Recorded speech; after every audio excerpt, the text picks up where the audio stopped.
What is up, my fellow skeletons? UnKellAble here, and welcome back to Contra Spem Spero. Now, this is the final episode, and I'm excited to continue and show you the rest of the game. So without further ado, sit back, relax, get some popcorn, and let's continue the adventure.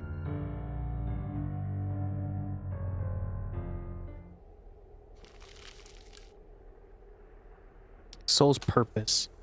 Asked him what exactly souls were meant for. They can't cause harm and are invulnerable, but can be captured in the vials, then either devoured or freed, if one knows how. Once claimed by an entity or creature, soul remains bound, sometimes briefly, sometimes for long. Another cannot recapture it unless its owner is dead or weakened.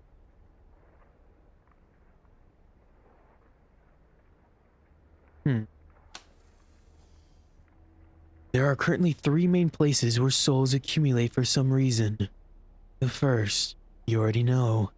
If that can't be said about the others, note this. One is teeming with roots, another shredded with light. Asked what exactly he wanted me to do. He insisted that I explore all the places marked on the map while continuing to gather more souls for him. You have to reach the natural end, no matter how far it may be. I know that you're confused. I've been there once, maybe twice. I didn't choose the last time, but it is something you can't avoid. When you've finished exploring all the places meant for you, return to me. Tell me what the last one is like. Don't forget to revisit the soul sources. I still need more. Many more. I asked Slim, I like how now he's not causing our sanity down. I asked Slim what would become of all the souls freed by him. They are to await their further transformation in safety. Some help me in return, being my eyes and ears, able to reach places I yet cannot, meaning anywhere in the forest, but they are scared and slow. I need more to be free myself, as much as one can call it freedom in here. Asked Slim if he had any Polaroid paper. He looked away at something before saying he didn't. I don't. At least not yet. I asked him about the forest. The more I hear about it, the more I think I'm fucked. But there has to be a way out. It doesn't care what it messes with. Time, space, consciousness, memories, perception. Nothing is certain, and everything is different for everyone. I spend so much time within these walls, but when I've heard from the soul, the forest has already transformed itself multiple times. I can't recognize most of the places. Wonder if it adapts to each new victim. Asked him if he knew how to bypass the Tartarus rupture. The rupture? I'm afraid I don't. Not yet. Try asking that Rob you keep mentioning. He actually exists, because they still haven't seen him. Souls, I mean. Huh. They haven't seen Rob. Huh. That is intriguing. So now that I bet when I get here, we're gonna get attacked by LD.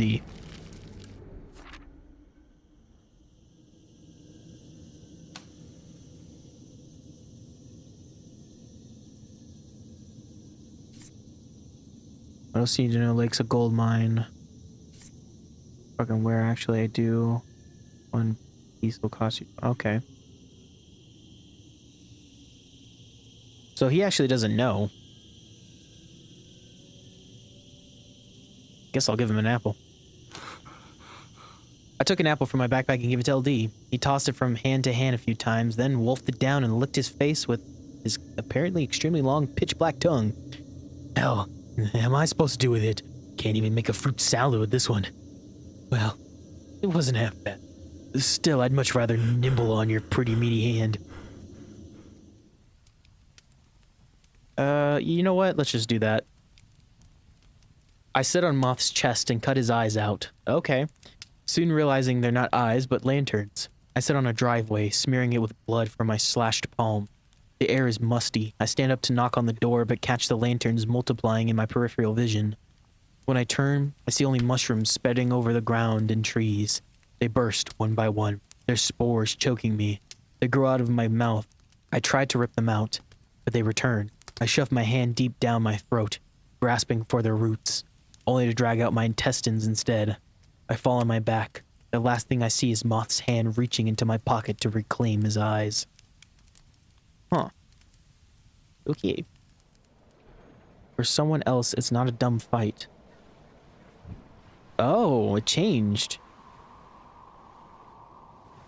Because it used to say rotten hell, like, you know, like, you're going to hell, what's wrong with you? Now it's saying someone else is not a dumb fight.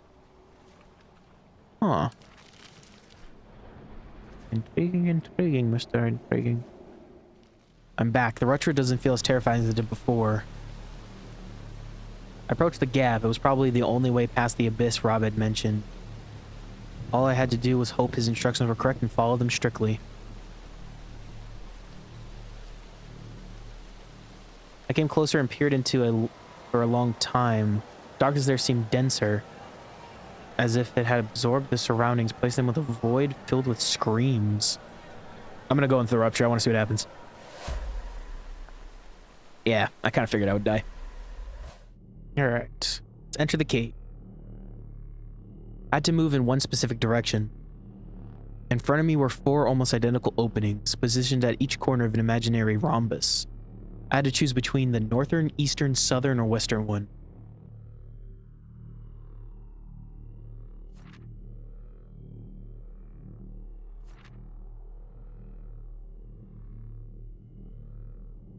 It said go up, because the compass did it to where east is pointing up. So go up? I chose the upper one. The passes were so narrow I heard my bones crack, but at least it wasn't too long. I managed to crawl out, still unable to believe that nothing terrible had happened. Swamp. The path ahead was yellowish and twisted, disappearing into the swamp now and then. The mist concealed it, but I could still see glowing eyes peering through. I can't see if the water is too deep or safe to walk in, considering that stepping into swamps is usually a bad idea. I mean, I have 11 Poloroids. Let's take a photo. In contrast to most parts of the forest, this one was unnervingly still, despite the obvious presence of the creatures watching me intently. I also noticed that the path had regained its ordinary earthy color. Please help. I'm under the water. Talk to the creatures? Yep, shouldn't have done that. I wanted to talk to the creatures, but they didn't feel like talking anymore and just attacked me. I'm going to lose my mind trying to predict whether I should say a word to anyone here or not. Got an apple. I mean, we know the path's safer, but I'm gonna go through the water. I decided to go straight through the water. Hands grabbed my legs and clawed at them. Keep moving through the water. I kept moving. Got a few more scratches, but at least I could finally see where the swamp ended. Follow the path to its... Okay, yeah, I didn't need to do all that. I followed the path to its end. There was a large fallen tree neatly cut in half with words carved onto it. Might be worth writing them down on a folded paper sheet. Devoting lights to those who were born blind, eluding any harm or any sign of pleasure for the existence was and is a foolish find, waiting gloomily its restful treasure. I did write that down. Okay then.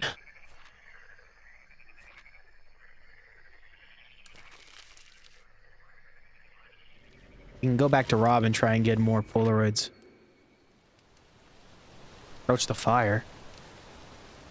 This time, Rob was more enthusiastic about seeing me than usual. He said, "You're back. Could it be the Force actually sent me someone who lasts longer than a few days? We absolutely can find a way out. But you also absolutely have to find some clues on how to do that. Some trinkets on me. That part of the Force is way more dangerous. Surely you'll find them there. And while you're at it, it's just as important to search for apples for your old man. I love the number 5 personally. He expects me to keep listening to him, though I must say, of the 2 options, helping a lazy old-timer or mysterious demonic entities, neither one particularly appeals to me.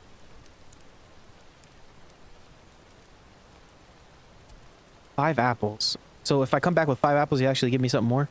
Maybe? Because last time he didn't really give me anything.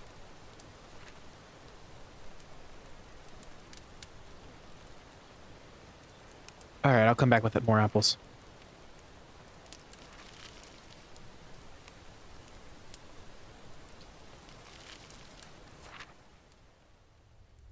When I returned, Moth nodded at my journal. Fair amount. He asked me to bring a letter to the place with the trails on the ground. Here, take this letter. I have a small favor to ask of you. You find yourself particularly bored. Would you mind delivering it to the place where trails mark the ground? Simply leave it in any of the pits. One day, you will understand the purpose behind it all. But do not read it.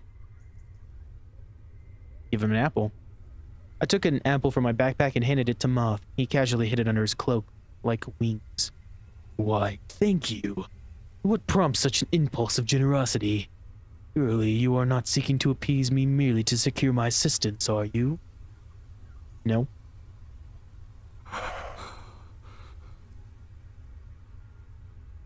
Your story? I asked Moth how he ended up in the forest.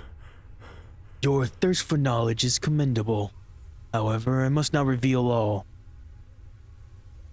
You see, I obtained this state of being in a manner that differed from any fate that others have faced or will face. It was a voluntary act. Was I once human? Indeed. In a world far distant, long since vanished.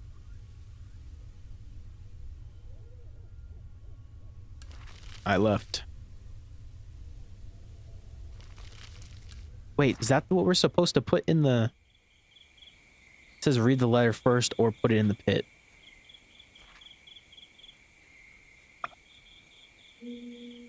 I'm gonna save before I do this because I am curious.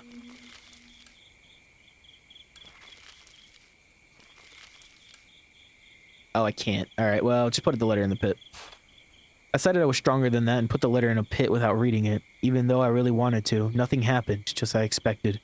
But if Moth claims there's a reason for it, guess I'll find out sooner or later. I left. I'll give him an apple. I took an apple from my backpack and handed it to Slim. I should have guessed that beings like him might not need food at all. He gave it back to me. Man, I don't even have a stomach. Save it for yourself, or you're still able to find it useful. That was nice of me to at least try and give somebody an apple. You never know. Receding woods. God knows how many times I've crossed this place already, but each one feels no better than the last. I kicked something on the ground. It was two cut up cans. One from a soda and the other from a tube of Pringles. What, some environmentally irresponsible teens got lost in here too? What a waste of time. The forest just takes anyone, young or old, good or bad.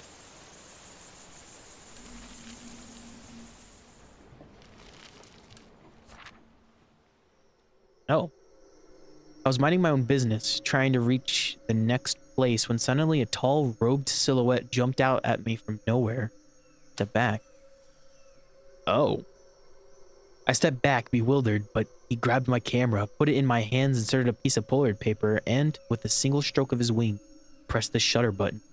Despite his appearance, I do believe he was just a human wearing an owl mask and not another entity or creature. Can't say why I'm so sure, especially since he still spoke through the photo. But something about the whole situation felt odd. He ran off right after making the statement, effortlessly avoiding every natural obstacle in his path. Doomed. I'll treat your blood across my beak and dust my feathers with your ashes. Follow him? I followed him and wandered around for a while, but to little avail. The only thing I managed to find was a beautiful white feather, almost glowing in the moonlight, till a gust of wind made it vanish before my eyes.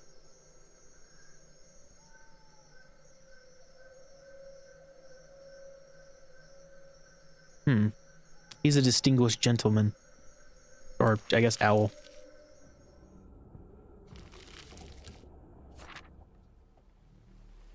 I thought I heard a gasp as I passed by the place. I turned expecting to see someone, but all I found was something lying on the ground. Pick it up.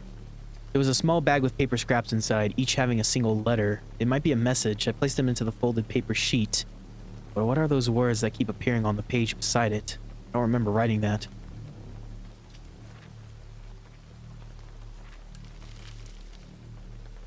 Oh. Another Riddle minigame. Ever. I see sky. I climb to see the world from up so high. Branch snaps, I'm broken on the ground. Since then, and for forever, I see sky. Okay.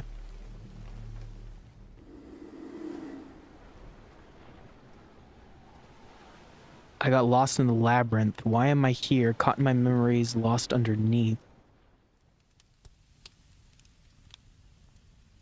When I returned, Rob said, "Say, want to hear a story?" I immediately shook my head, saying that, unlike him, I wasn't bored at all. He answered, "Well, alright, not a big deal. I've got a friend who's always ready to listen to me. Here it is. Nice for sweeping the ash from the boxes, too." I looked at the object in his hand. It was a shaggy car window brush. I pointed that out and asked if it was his. "What do you mean, is it mine?" "Well, it wasn't always, of course." "Oh, I see. I see what you mean. Eagle Eye, that's true. Long ago, it belonged to someone else. That someone escaped the forest and left it behind. And me too. Guess we can consider it another clue." Great.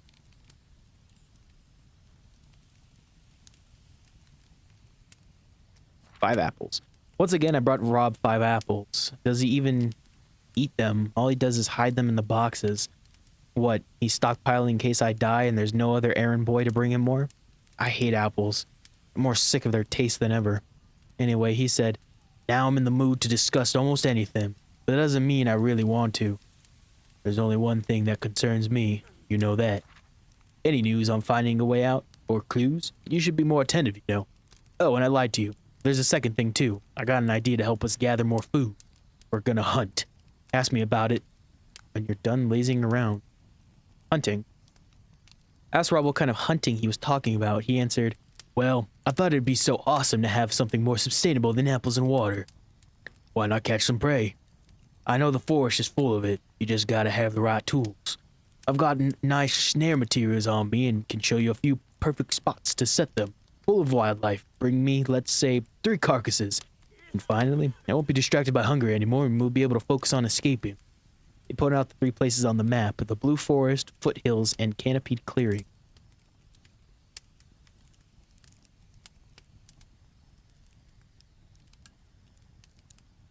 I leave behind the urban bustle, human grief, and my own fatigue. Wandering through a meadow, the warm June sun caresses my face. Birds sing in the distance. Then the warmth vanishes. I look up, expecting to see clouds, but there are none. The sun dissolves, spreading like an ugly stain across the sky, shifting from crimson to deep blue to black. Breathless, I drop to my knees as the surroundings rush towards the void. I look down. A viscous liquid swallows me. It rises, and all I see is darkness. I am so intrigued by all of this. Okay, so maybe we can have a better way of getting, because, I mean, apples is great and all, but maybe we could find a better way of setting up things.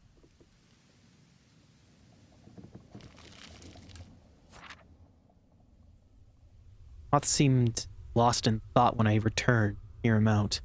He asked me if I had 2 empty vials. "Say, would not happen to have 2 empty vials by any chance?" Do I have them? I do. Say I had them. "Good for you." Okay. "It is truly hope that drives your altruistic impulses, or it is merely pity. For the old man is forever bound to this place, just as you are."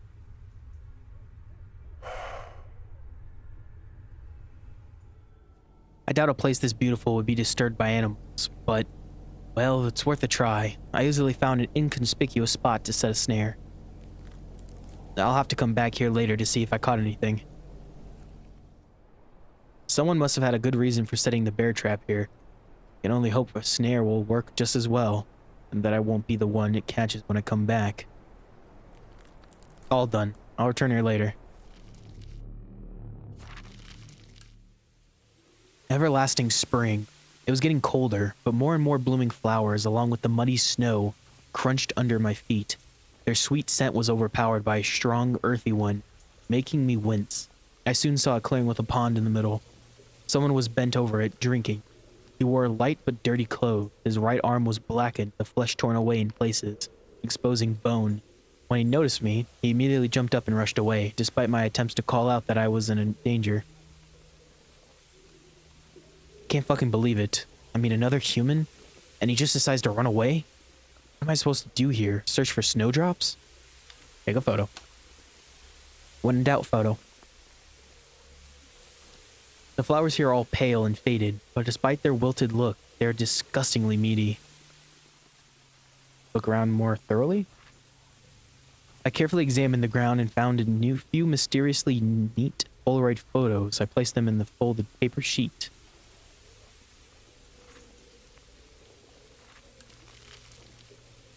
Oh.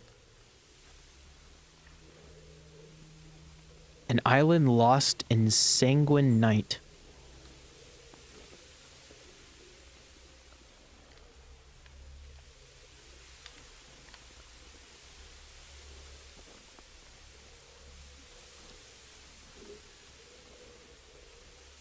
What?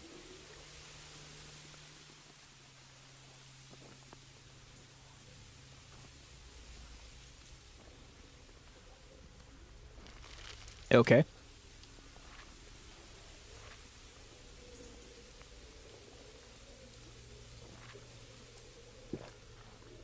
I decided to drink from the pond too. Felt much better after that. The water was warm, slightly sweet, and had a pinkish tint.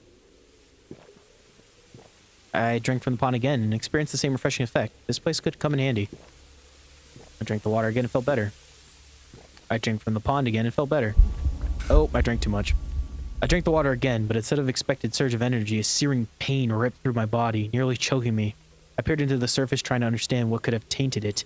Just then, as if mockingly, the moonlight illuminated the elongated, pointy formations I had assumed were rocks. They looked exactly like ribs, enormous ones. I prayed not to see a spine at the bottom of the pond, and I didn't. It was too deep. The collapsed soil was the rotting flesh of a dead creature, and its liquefied organs were what I had been drinking like a greedy idiot. I'm gonna do it again. I drank the liquid once more, hoping that maybe it would stop being what it... whoops. Drank the liquid again, and the pain washed over me one more time. What am I even doing? I drank the liquid again, and it felt like molten metal coursing through my body, reviving my every long-forgotten injury. Hope I don't survive the next sculpt. Little did you know, I'm a man on a mission. I drank the liquid. Nothing changed. It still hurts. Worth it.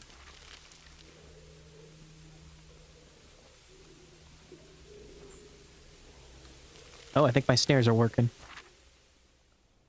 A large bird got caught in the snare. It's badly damaged, and I doubt I'll be able to reuse it after I get the animal out. Doesn't matter whether I decide to kill it or let it go. I'll have to stick to that decision with the others too. Otherwise, it'll be a death for a reason or missed opportunity. Well, I killed it and took it with me. Check the other snares. Blue Forest. I came to check the trap, but the plan was cut short. It looked like a creature had gotten to the prey before I did. Standing right in front of the snare, I had to take a photo. Oh.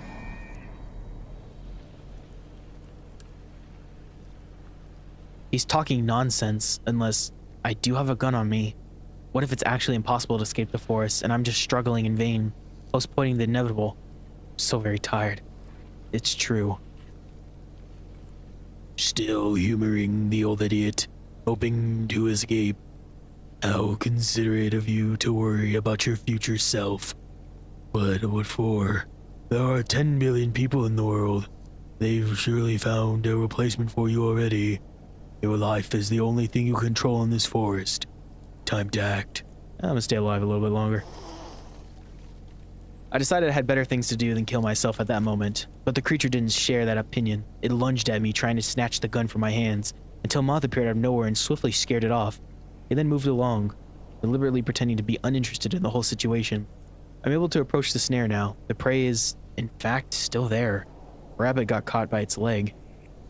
Good to see you did not succumb to believing such blatant lies. What was the reason for that? Prudence or fear? You see, a weapon is more trouble than it is worth here. Kill it. Though hunger didn't bother me much, still had to get more food to shut up Rob up. Decided to kill a rabbit and took it with me. It's part of the natural order, unfortunately. Oh, Slim has something to say. Talk to Slim. Pond and everlasting spring. Ask Slim about the pond and the spring clearing. What could possibly have taken you so long to open your eyes? Did you at least have the sense not to drink from it again? Maybe.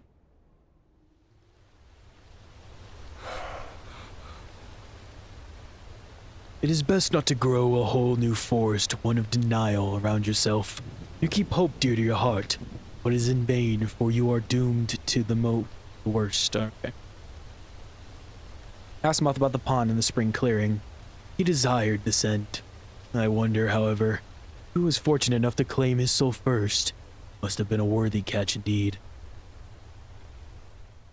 Rob said, "You're still alive. Me too, as you can see. I'd rather be alive somewhere else." Pond and everlasting springs. I asked Rob about the pond and the spring clearing. He said, "That one's pretty, but I don't drink from it. Only from the nearest little lakes here. The smell of the blossoms kind of kills the thirst there, eh?"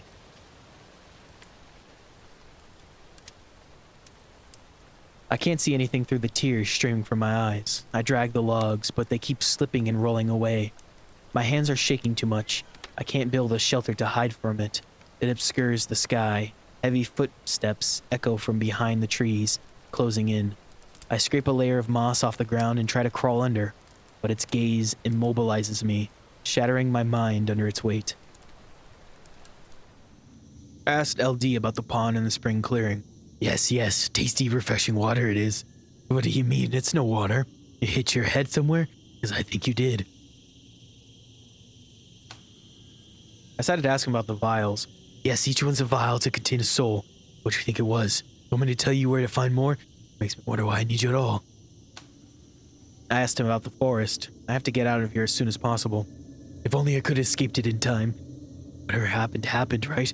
You know, I got all the time in the world now to claim more power.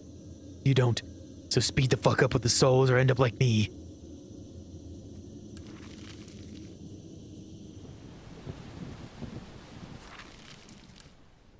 Root clearing. The trees around me slowly receded, but the fewer there were, the more roots covered the path, making it increasingly difficult to walk. When I noticed glowing among them, I thought I was seeing things, unless the things were, in fact, seeing me. Under the roots, creatures were pinned to the ground, some of them to each other. They lay still, except for those suffocating and groaning. Free creature. I decided to free one of the creatures, but it shooed me away each time I reached out my hand. I was not willing to lose any fingers that day, so I easily gave up on the good deed and moved along, avoiding the roots as carefully as I could. Strange stone steel stealth stood in front of me, surrounding what appeared to be a soul on its knees, head down. The photo didn't reveal anything new, but it's good to see a little more. I don't know why souls would choose to appear at that exact spot. Could it be the result of some kind of ritual? I approached the soul and it vanished before my eyes instantly. Maybe if I return later, there'll be more of them. I'm guessing another spot for souls, maybe? Okay. Moving on. Canopied clearing. I approach a place canopied by overhanging trees, which surrounded it on all sides. Their branches were covered in moss, trailing down to the ground and blocking the way ahead. Somehow it was too tough to tear or cut through, but I could still try to unravel it. Oh. Oh. Ooh, this is a fun little game. Okay.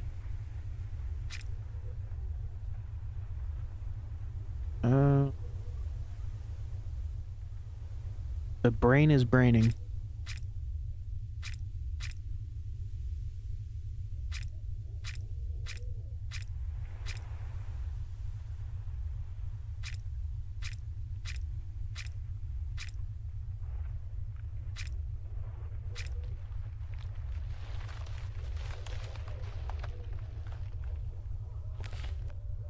I cleared the way and was able to proceed. At first glance, the space seemed empty. One thing stood out, a low but huge tree stump. A deer lay on top of it, struggling to free its antlers from the hanging moss. Hear the deer? I decided to help and, praying it wouldn't impale me with them the moment it was free, carefully removed the moss from its antlers. The deer got up, exhausted, its gaze never leaving me. Eat it? I tossed an apple in front of it. The deer ate it in one bite and slowly walked off into the woods. Take a photo. Something reflected the flash. I noticed a barely visible cavity in the side of the stump and pulled out a music box. Ah, that might be for the... Okay. That might be for the rhythm of the rain. There was an inscription on the lid. On a somber melody, a heartbroken lullaby, tall grass that vigil keeps. Yeah. A somber melody.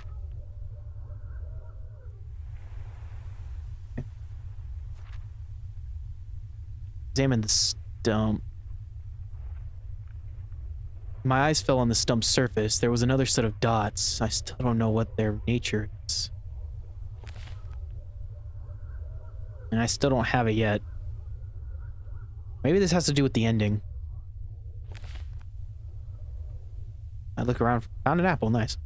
My guess is those dots were going to be given something from Slim, and it's going to have to do with, like, putting a ritual on the forest to, like, open it up or whatever to get us to leave for, like, the good ending, maybe. And then for the bad ending, we're given, LD gives us one, and it completely, like, cages the forest, so it grows more and then expands, and then everyone gets, trapped in the forest, is my guess. Now to find a good spot for a snare, set a snare. I left. It's probably going to be the deer. I'm going to feel so bad. Oh, well. Oh. Forest. I screeched through a cluster of pines and reached a river. Despite a waterfall flowing into it, the water was stagnant. A small green light floated in the air, illuminating the surroundings, much like my camera flash, but dimmer. I liked the place. It was calm and quiet. Take a break. I decided to take a break, which I felt I had earned, especially after discovering such a place. It wasn't marked on the map, but I hoped to find it again and tried my best to memorize the turns and paths that had led me there. Unexpectedly, the light started moving. I took a photo. The surroundings looked even more beautiful in the light. Follow it? I approached it when, out of nowhere, a stick flew at me and smacked me in the chest. Stumbling and surprised, I stepped into the muddy water, splashing it all over myself. The light in turn flew straight into the waterfall and dispersed. As I, too, passed through the water curtain, I found myself in a small cave. It was even more peaceful there than outside. I sat down and thought I didn't have to be afraid of the green light after all. Let time pass. That's when I noticed the sounds around me growing louder, merging into a terrible echo with no clear source. Opened my eyes. What had been a tiny rocky nook had transformed into a huge cavern, and it was still expanding, its walls collapsing in the process. I had to leave. I hurried out, afraid of the noise would draw and wanted attention. Not exactly eager to crushed either. Maybe luck will be on my side once more. I will return there someday.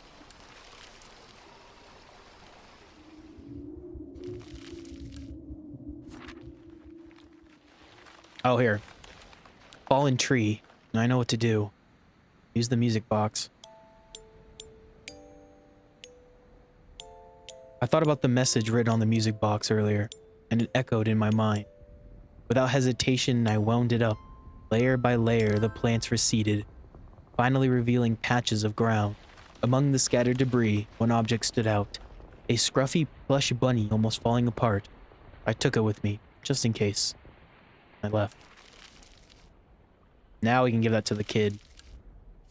The demon child. Forest. The way ahead was blocked by a thin layer of mist hovering just above the ground, as if deliberately avoiding the vegetation. In the distance, a motionless silhouette stared at me unexpectedly. I thought it was a soul. Nearby, an open parachute hung from a tree, with its pack swing below. The mist surface almost blinded me when the flash went off. The photo didn't reveal anything more.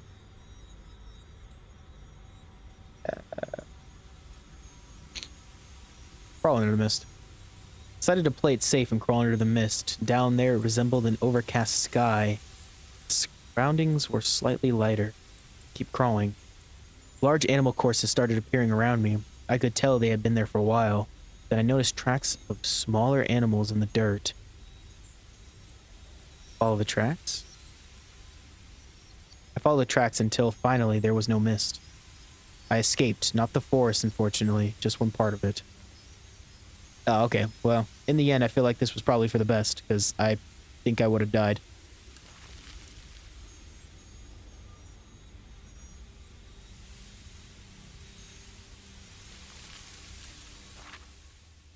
Approach the collapsed mine. Give him the toy bunny. I offered him the toy bunny I found earlier as it felt like it was the right thing to do. For several seconds he remained motionless, then moving painfully slowly, he took it and handed me the box he'd been guarding in return. I carefully stepped away. Inside the box I found another stack of photos. I placed them in the folded paper sheet in my journal. Who are you? I wasn't expecting you. Go away. Stop the hissing. It's mine. A gift? Turn to the grove.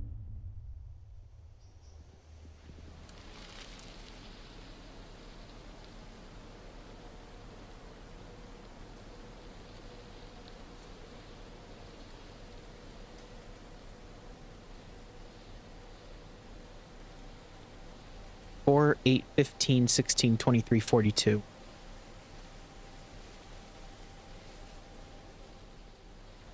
Oh, this completes it. Where once was lying silenced wounded heart of sorrows full aspiring thus to feel alive, embedded deep within an island lost in sanguine night. Oh, I see now. And get some sleep. I gaze at the sky, lying on my back. The sun almost blinds me, its light now and then disturbed only by the measured wavering of grass, blades and stems crowned with blooming flowers. The silence is broken by a slow, deliberate munching. I look down and see a dark silhouette hunched over my ripped open belly, lapping up my liquefied entrails. As he looks up, his whole face dripping with blood. I recognize him. It's the little demon. Yeah, see, I knew he was evil. Forest. I came across yet another house, except this one was even more different. It had no walls, no floor, and no ceiling, but its furniture remained in place after the structure still existed. A long dining table with chairs stood in the middle of the only room left, surrounded by some cupboards. A chandelier hung in midair, an extinguished fireplace stretched to its full 2-story height, ending in a chimney, out of which someone's legs were sticking. Take a photo. The photo showed nothing more. It was just even weirder seeing the interior like this. Examine the table. The table was set for 12 guests and one host. There was no food. A bowl covered with a blank paper sheet was at the host's place. I turned it over, revealing the text on the other side.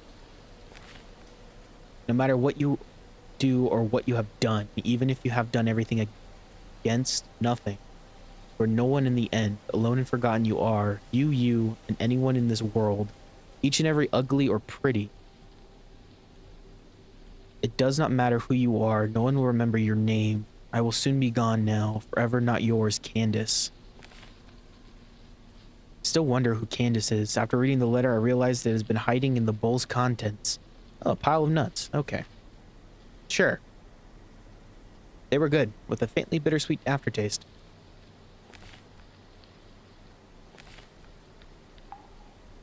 I decided to look up the flue and came face to face with a woman staring blankly back at me. She was upside down, her hair soaked with blood that dripped onto the ash below. I couldn't see her body as the space was too narrow, but she was surely dead. Except I could have sworn I saw her pupils twitch slightly the moment I discovered her. Couldn't look at her any longer. My head started to hurt. I wanted to leave. Okay, we might as well go back to camp, talk to Rob about those carcasses. Hunting results. I handed Rob the 3 carcasses I'd managed to collect. He said, "Splendid. Your old man hasn't forgotten how to make a good trap yet. Gotta do whatever it takes. It's always been this way, buddy. Dying is easy. Living is harder. But you got... It's only a matter of time before we find a way out of here."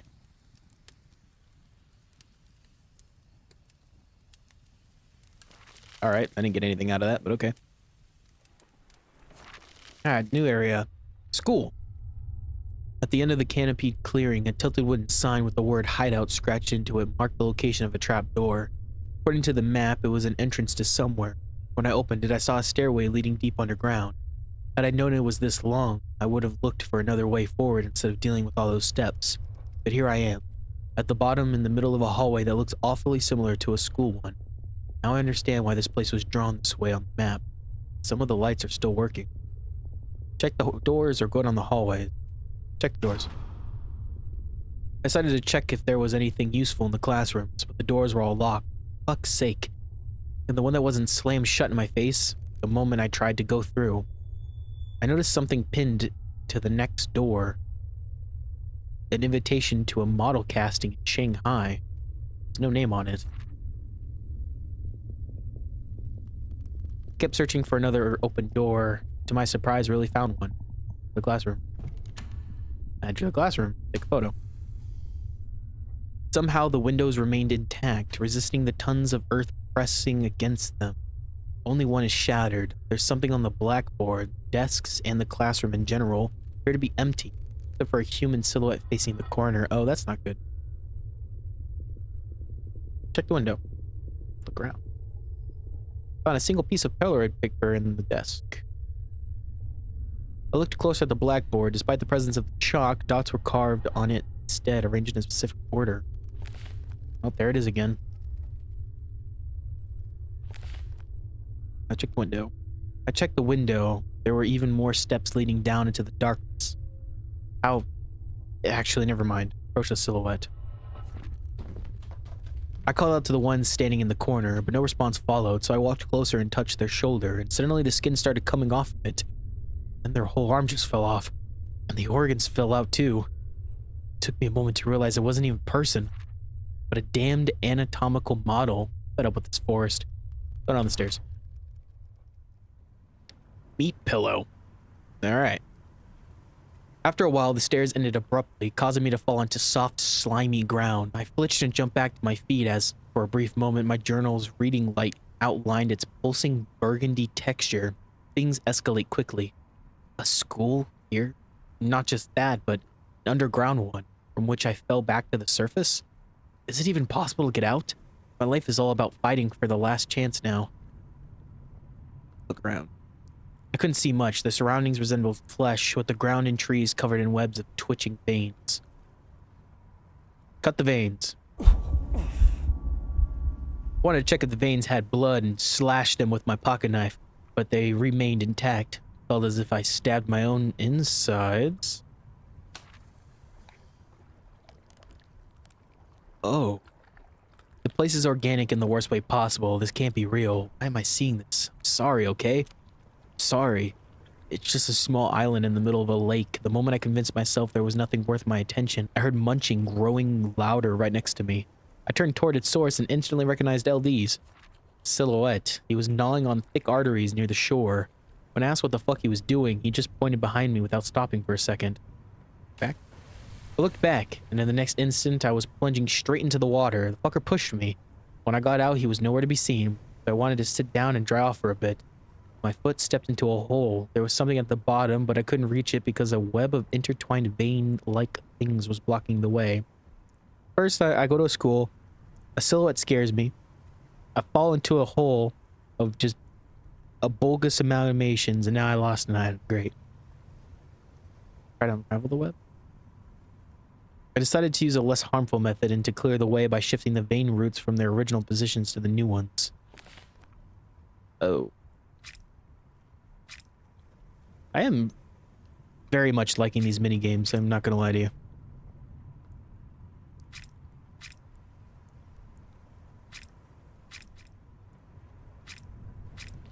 Nice.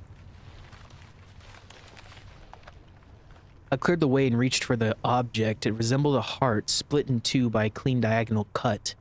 I held it for a few moments and noticed that each half was repeating a specific rhythm, interrupted by short pauses. The rhythm of the heart.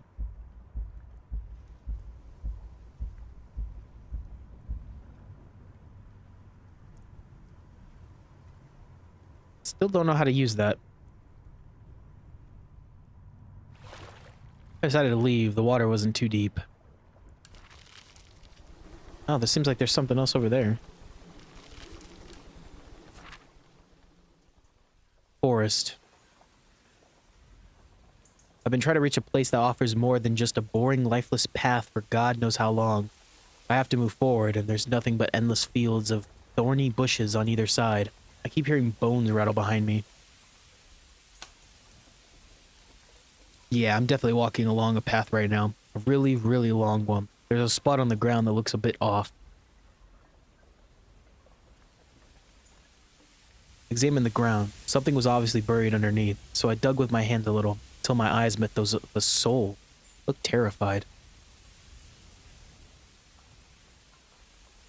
I decided to check if there was anything in those bushes. Surprisingly, I noticed some flickering. Might be a vial, but picking it up could be quite painful. I looked back, but didn't see anything unusual. I did get distracted and tripped over a journal. All the pages were empty except for one. It said, "Don't go into the Tartarus rupture." The moment I read it, the journal vanished from my hands. I did already, and I died, and it was a horrible, horrible death. I looked back again. No one was there. Look back yet again. Nothing. My neck hurts. Keep walking. Kept walking forward, but the end of the path was still nowhere in sight. Soon, I could finally see the surroundings change. I left.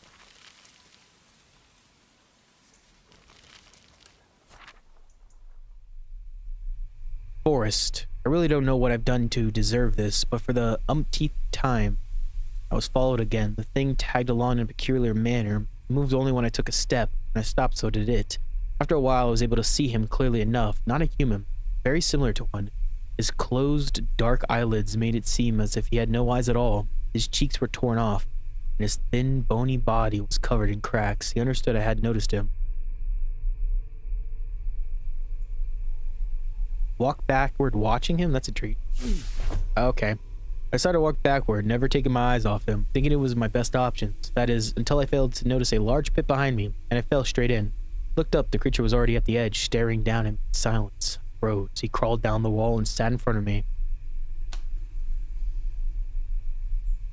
I took a photo to see if he had something to say. He asked if I smoked. You smoke? Sure. I was puzzled by the question, but said yes. Then he pulled out a pack of nowhere and offered me a cigarette. Here. Sure. I took it. He snapped his claws and a spark came from them, lighting both his cigarette and mine. When we finished, he said what he said, climbed out of the pit, even bothered to give me a hand. Free to go. I decided to leave. Well, now we're both surely gonna die.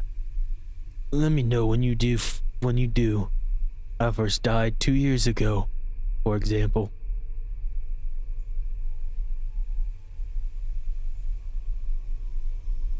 I left. Okay. That was an intriguing, talk.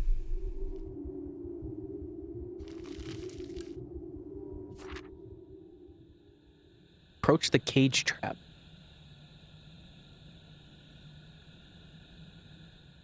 Okay, so I went back. This time, like the smart person that I am, I actually wrote down the code. So it's 5 left, right 1, left 1, right 2. 1, 2, 3, 4, 5. 1, 1, 2. After I picked the right combination, the cage sprang open. There were 2 wax candles. Okay. I'm not sure what that's going to be useful for, but we shall find out.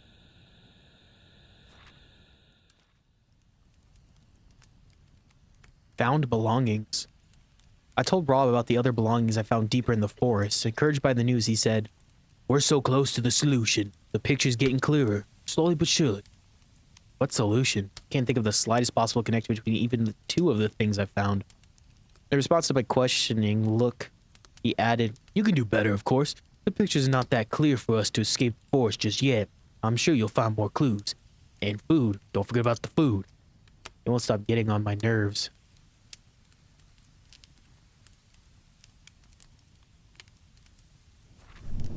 I asked Rob what I was supposed to do next. He said, well, first you show me what you've got in that backpack. It's been a while since you brought anything useful. Then snatched it off me and dumped half the content straight into the fire.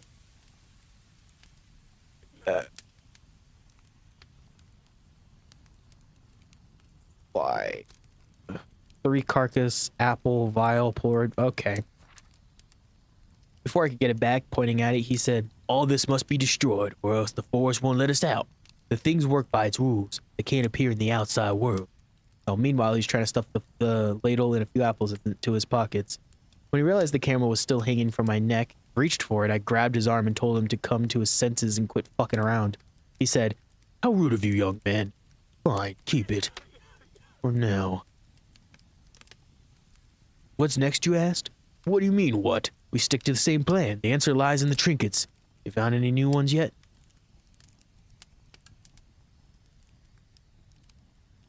I stare at my reflection, razor in hand. As I rinse off the shaving cream and lift my eyes, I find myself by a campfire surrounded by people. They say they're making dinner. One by one, they toss jewelry, clothes, money, and my wallet into the flames. Before I can react, something presses against my shoulder. I turn to see a skinless deer's head. I jump up and freeze. The campers are replaced by oozing flesh chunks fused to the ground. I'm back at the sink. The mirror is shattered. I touch my face. One cheek is skinned. The same deep wound stretched down my neck, chest, and palms. It hurts. Numbers flicker in the broken glass. I feel my body disintegrating. If I understand the numbers, it will be over. I try, but they blur into unreadable symbols as though noise grows, come apart.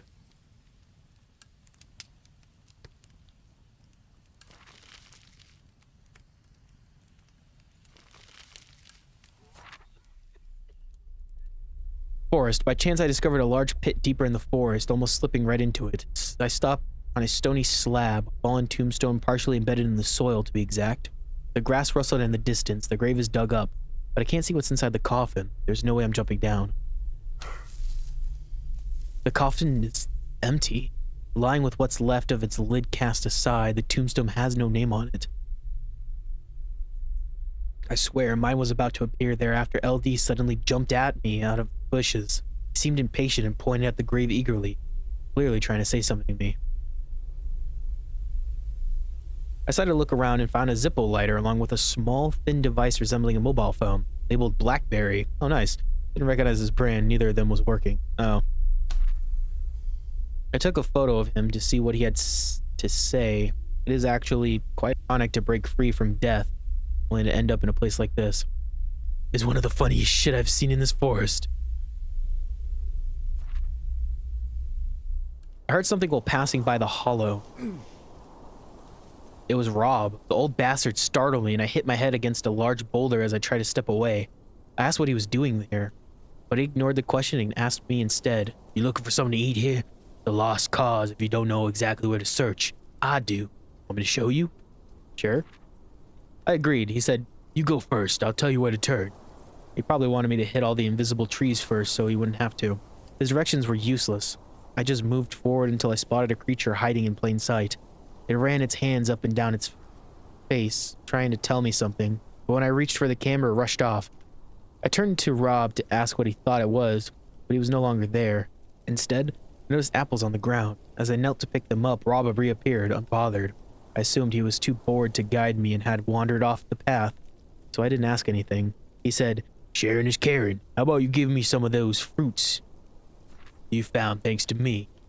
I asked what I'd get in return. He answered, well, do you want to escape the forest, right? I handed him one apple. He took it, said, and I hope you'll find a way out. Handed back. Okay, what a dick. Moving on.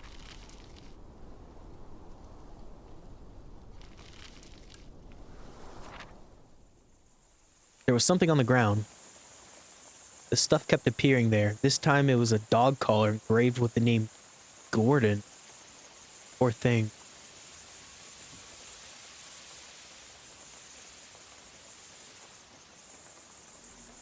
Dog collar Gordon.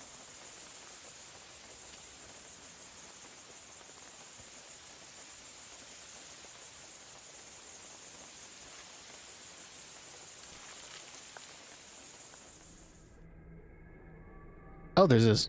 Oh. Wait, we gotta go back. First clearing. I hadn't been back here in a while. I walked forward until the trees ahead of me aligned just like the ones around the camp. Before I could get upset, something sparkled in the grass. Someone's stuff again. A flashlight broken, naturally. A leather wallet with a driver's license inside, but it was unreadable. The paint was scratched off completely. Those won't be of use to you anymore. To anyone anymore.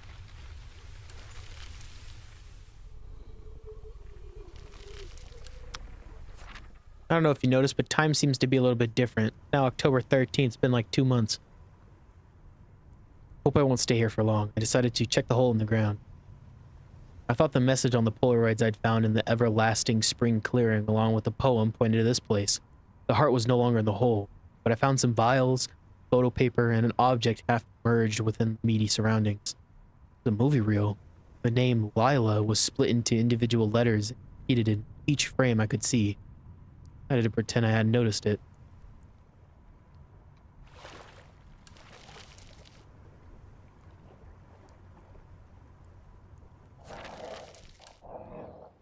The barn. After reaching the shore, I heard a prolonged howl and rushed toward it. A barn stood ahead. In its entrance, a wolf growled, lunging at someone. I couldn't tell whether it was human, creature, or another animal. Shoot the wolf.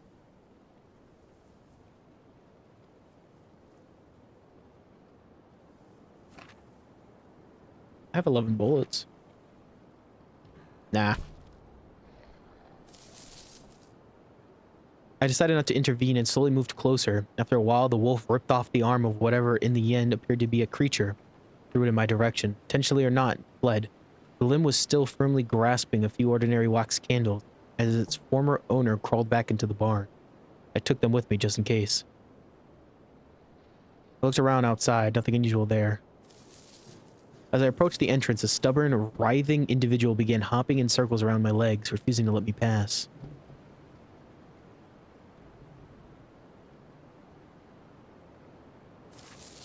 I picked up the nearest stone and threw it into the distance. The guy was incredibly fast at bringing back, not the stone, but a gnawed bone, almost forcing me to take it. The barn was huge, and I didn't expect to see much without a photo.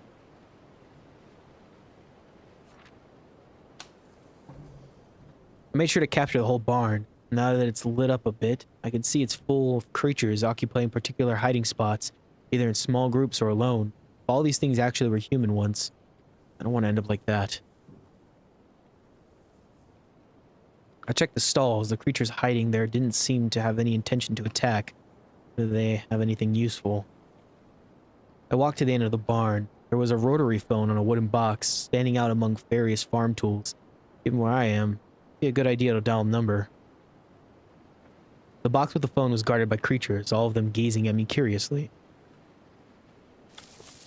I enticed them with the bone and threw it aside. They rushed after it, tripping over each other. I approached the phone freely, decided to dial 4850. Oh, it was a phone number. 48 15 16 23 40. It's phone. Oh.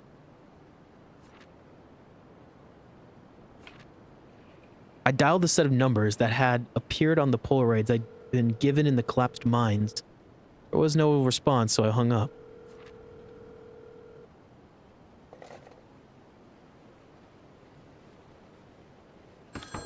Oh. Only for the phone to start ringing seconds later, causing the creatures to scatter chaotically at the sudden noise. I also noticed a huge head hanging from the roof, peering at me through the window. It was clearly getting more annoyed by its presence. By my presence.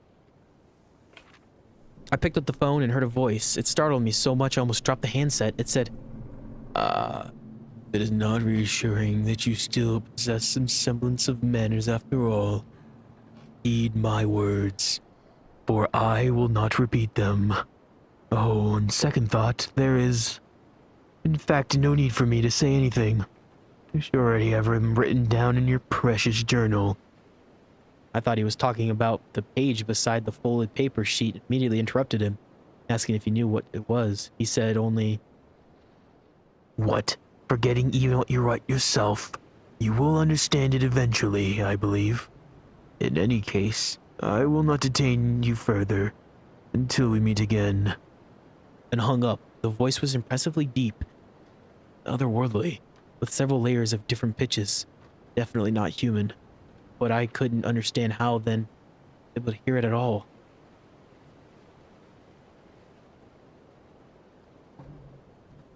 Dial 911. I dialed 911 hoping the force was twisted enough to make it work and somehow connected with me and an operator. It didn't. I dialed my home number, even though I know perfectly well I lived alone and no one else could answer it but me. I don't have the strength to deny anything here. It's like the force plays with me, but I swear I heard my own voice on the other end asking with undisguised irritation, "Who's this?" I panicked, trying to think of a question that could actually help. But what could I possibly ask? I wouldn't have known how to escape this forest from the outside. Wouldn't have cared to save anyone either. So I asked what day it was. He started, "What? Do I look like a..." But I cut him off, rephrasing it into the question that truly mattered. Asked if he'd already done what he'd planned for the 14th of August. After a pause, he said, "Who are you?" "Doesn't matter. You better keep your damn mouth shut. I hope you also know why." And he hung up. Shit.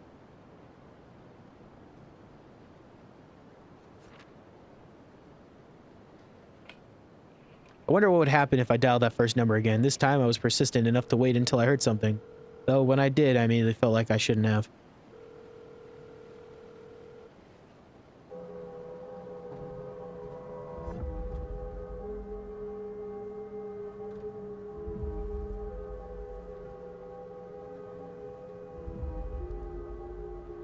Ooh.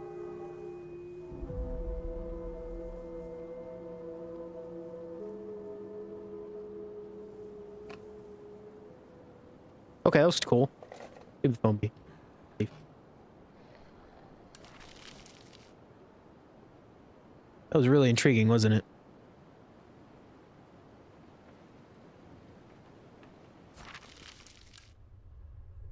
The mines.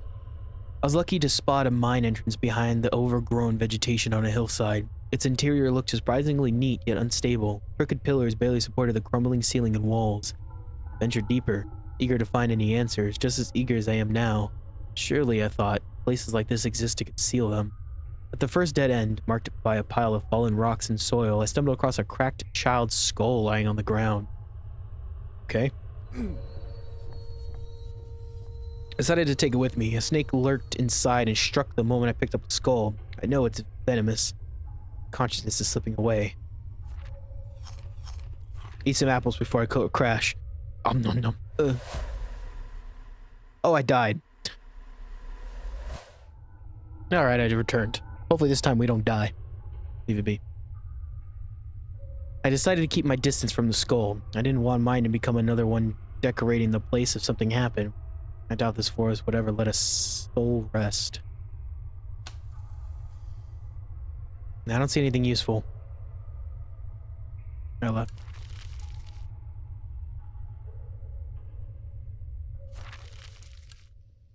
Dead forest.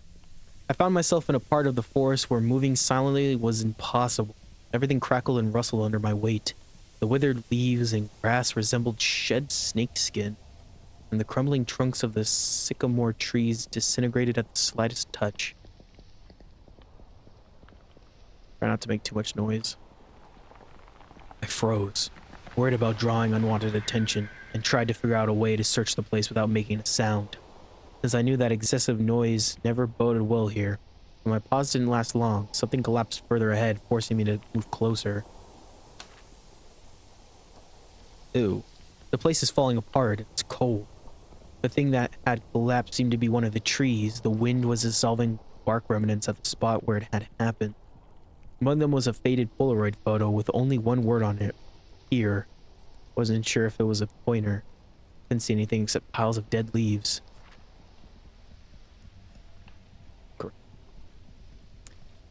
And found some supplies. Use a candle. I have to find something to light a candle with first. Oh.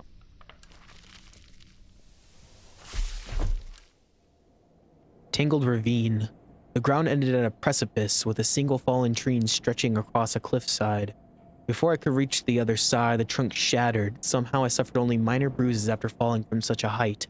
The ravine where I landed was rugged and uneven, like a vast, unnatural obstacle course. The rocky walls surrounding me as it starts were too smooth and vertical to climb. One had a message scratched into its surface. Persistence is the key. 3 paths ahead. Go straight. Going straight, the path was twisted. I couldn't see much and the ground constantly shifted, causing me to keep either trip over or bump around. I kept walking straight. The rocks were sharp and thin enough to pierce my legs, no matter how slowly I moved. Luckily, by that point, I had already grown accustomed to the pain. I continued and after a few more bruises, finally came across something new. Pieces of paper half buried in the soil. They appeared to be fragments of a picture. I picked them up and placed them on the nearest flat surface. When I lifted my eyes, I saw that I was no longer surrounded by any obstacles.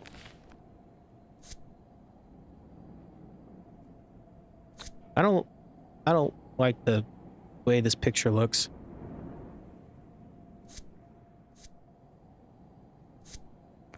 That's another key. It was a picture of a key. The next moment I found myself holding an actual metal key in my hands. I see no alternative way out of here except to follow one of the paths. Left.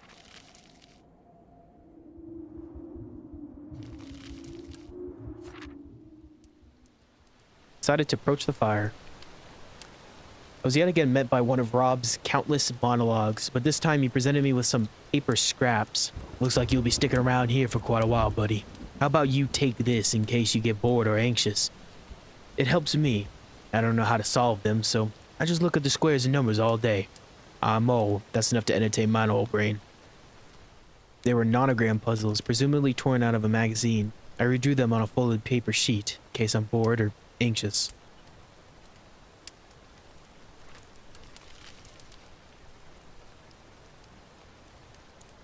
Oh, I don't know how to do these one bit. All right.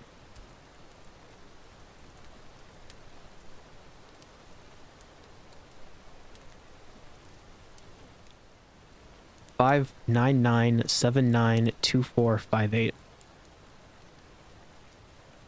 Get some sleep.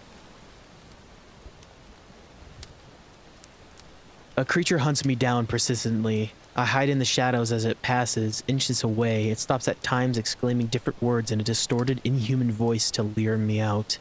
Compass, soul, stop, 14th late. When I think it's far enough, I sprint the other way. With each step, my clothes flake away. I reach the dead forest. The rustling betrays me. Hidden rocks and roots make me stumble all around. But I keep running. I lose sight of the creature. Ahead, I see a bridge leading to the house and hurry across. The creature leaps from beneath, grabbing me. The bridge collapses. Together, we plunge into the abyss. Use a candle. The candle I lit at the camp was impossible to put out for some reason. I placed it near the Polaroid to notice whatever I had to. When I struck my nails against some stones, I leaned in closer to examine them better, but was interrupted by something, lunging at me out of nowhere. It made me drop the candle, and the fire instantly spread around.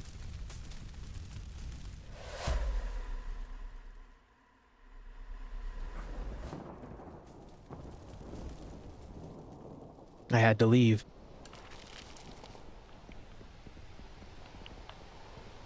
Alright, moving on.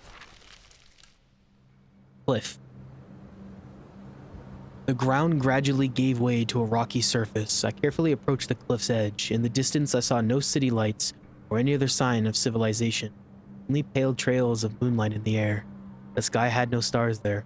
I flinched as a creature suddenly appeared right beside me, low to the ground. Its body was distorted and thin, almost lizard-like. While the face partially retained sharp human features, though also disfigured, it had a long, slashed-looking neck, with teeth glinting visibly through the cuts and long black hair. Even though they all had blank eyes, I could still tell when they were looking at me. This one was especially insisted. Talk to the lizard?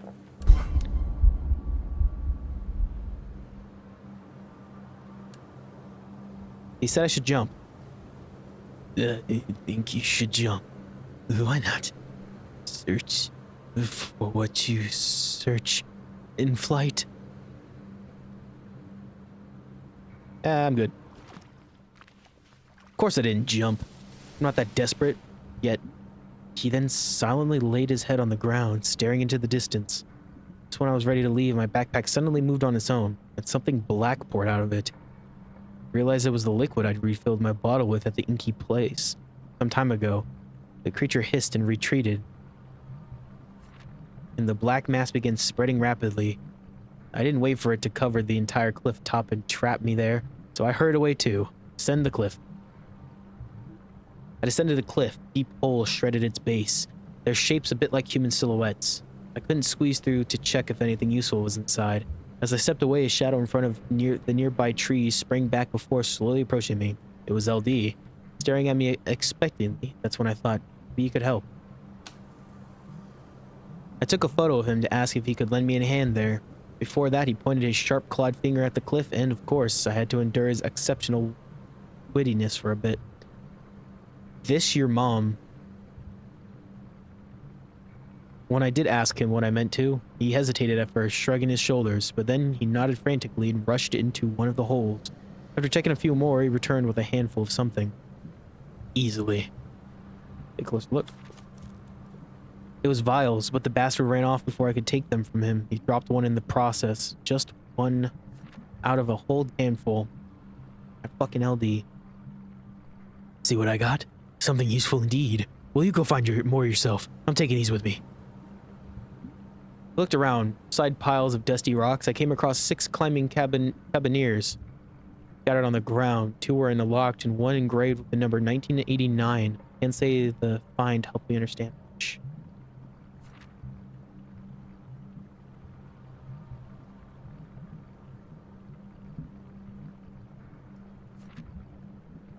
Yeah, I left.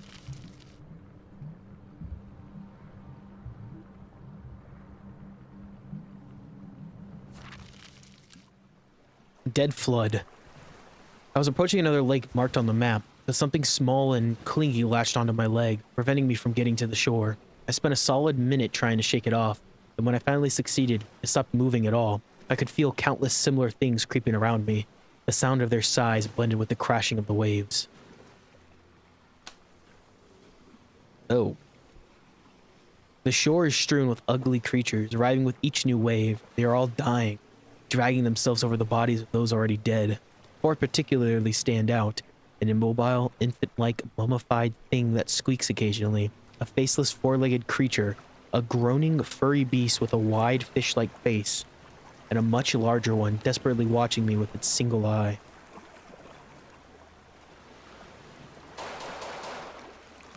I ended the suffering of those who seemed the most pathetic. It was the least I could do. Maybe the others will be able to last longer. If survival is even worth it in this godforsaken forest. I have a feeling like every time we kill somebody, it's gonna, like, affect our ending. When I returned, the whole area had been burned down and left empty, not even the candle in sight.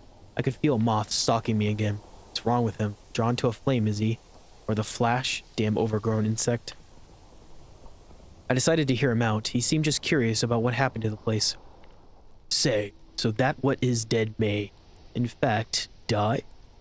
I could not help but come to witness it myself, though I am perhaps somewhat late for that. I left.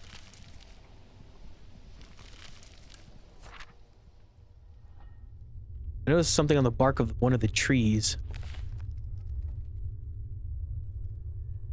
JVNPAVLYNVZPT.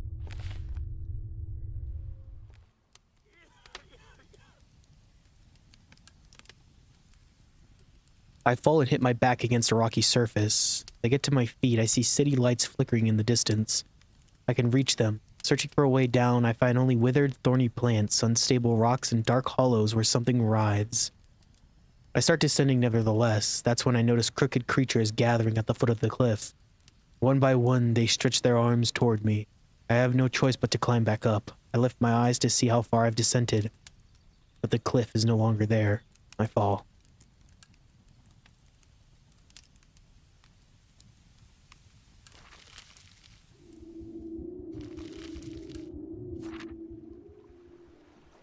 dead flood. Passing by the shore, I noticed 4 train tickets lying relatively close to each other among the bodies. Examine the tickets. There were Benoits and Farleys for 1992 and Kerseys and Duns for 1990. If I'm lucky, I might even live to see those years.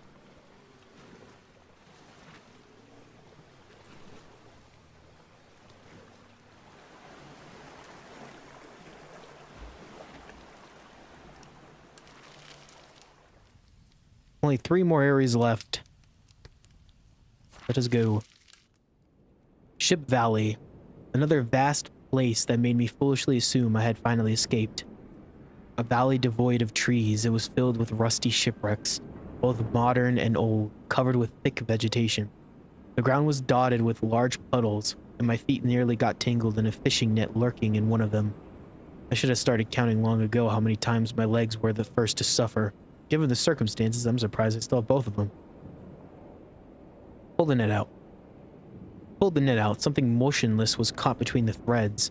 When I took a closer look and realized it was an albatross, I crawled to the side and soon took off silently. Sailors consider the bird a good omen. I hesitate to hope for the best now. I don't want to stay here too long. What if all the water suddenly comes back? At this point, nothing would surprise me.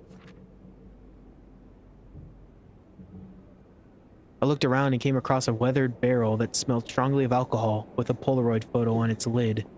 It read, "Just not on Friday." A detached front part of a ship caught my attention in particular, so I climbed onto it. There was a surviving steering wheel that clicked when I spun it, and I couldn't help but associate it with those saves that have rotary combination locks.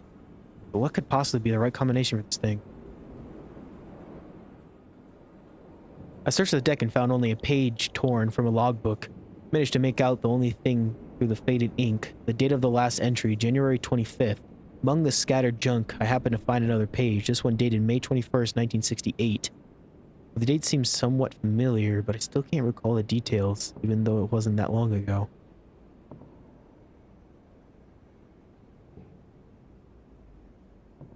What time frame are we in?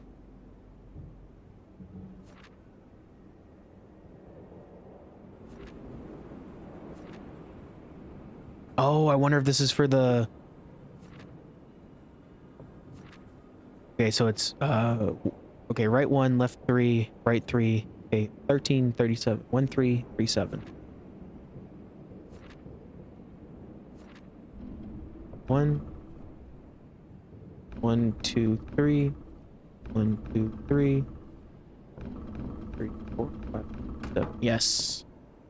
After I turned the wheel according to the combination I thought was correct, I heard something fall. I squatted down and only then noticed a small opening at its base, previously hidden behind a thin board. Inside, I found a weird mask. Leave the wheel be. Leave.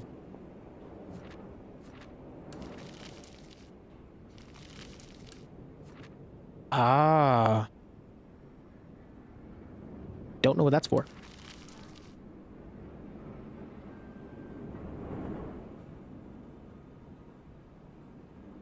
Look, it's finally gone. Thing's been with us forever. That means we can mark it complete now.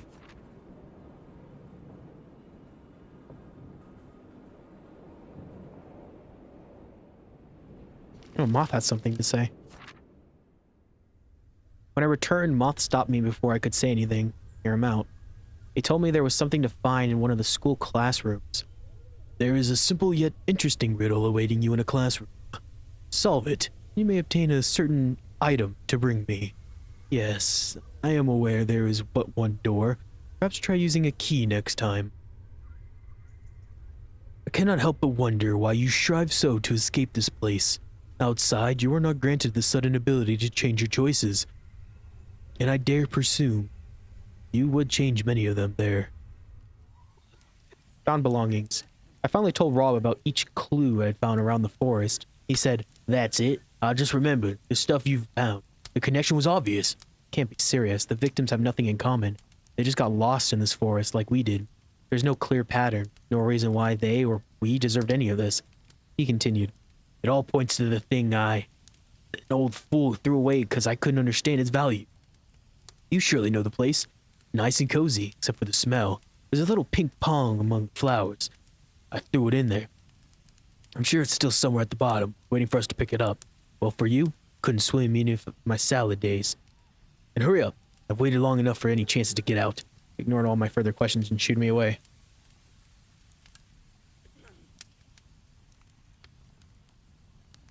I run through the winding mine tunnels and see a rubble wall blocking the exit. I claw at the stones with bare hands. My flesh peels away in chunks, exposing bone, but I don't stop. The snakes catch up, sinking their fangs into my legs. The air is stifling, sweat blinds me. My arms are gone, yet the rubble never lessens. I pull the stones out with my teeth, trying to stay upright as venom weakens me.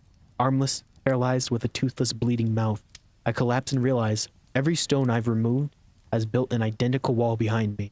I scream until there's no air left.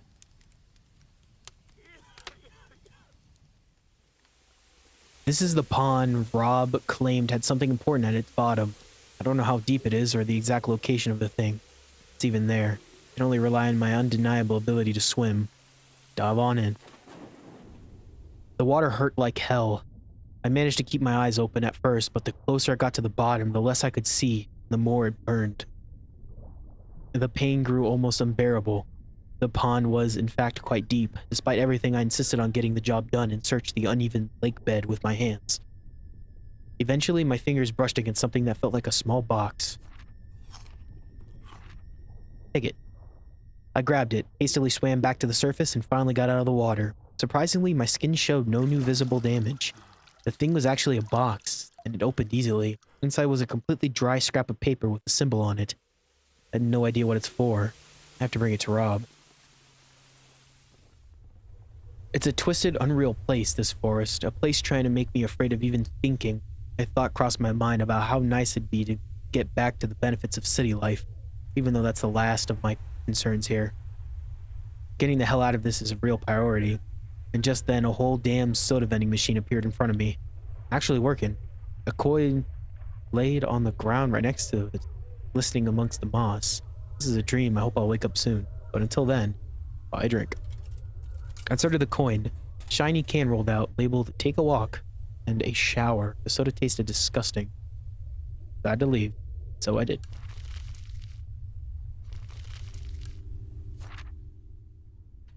Find a door to unlock. As Moth advised, I tried to figure out which door could be opened with a key. As I approached one, it swung open on its own. A classroom that seemed dedicated to astronomy was behind it.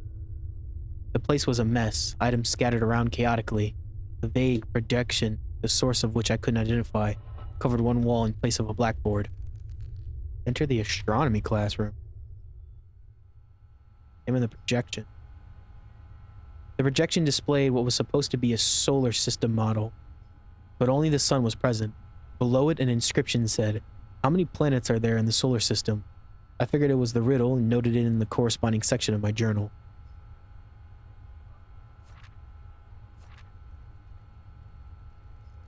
12? Nope. 11. 10? Oh. 9. There we go. I gotta figure it out at some point.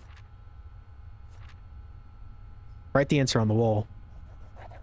After thinking it through, I wrote the number right next to the question. It worked. The projection flickered out for a moment before reappearing, this time with all the planets present but no sun. I noticed a pin previously hidden behind its bright light. A little white star. I took it with me.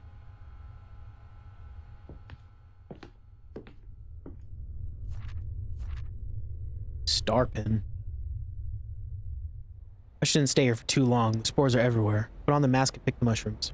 I decided to use the mask I'd found earlier to avoid inhaling too many spores, so I finally picked some mushrooms, though I doubt they're edible. The ones I picked stopped glowing. As I reached for more, they seeped away and hid beneath whatever surface they were growing from. I'll come back later to see if they return. Extinguished mushroom. Alright.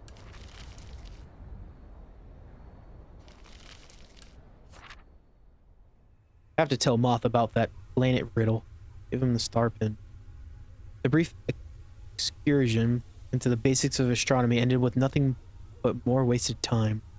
Imagine if someone were to think that there are not but 8 planets, Would be ridiculous to strip one of its statuses, Certainly. There are 9. For a few more decades, at least. However, I digress. For completing the task, I shall reward you. A tiny measure of my respect. And that is not something easily obtained. In the end, you are but another example of one's unwillingness to die, despite death often bearing a liberating nature. Many of your kind I have seen, and yet you are all alike, no matter where we meet.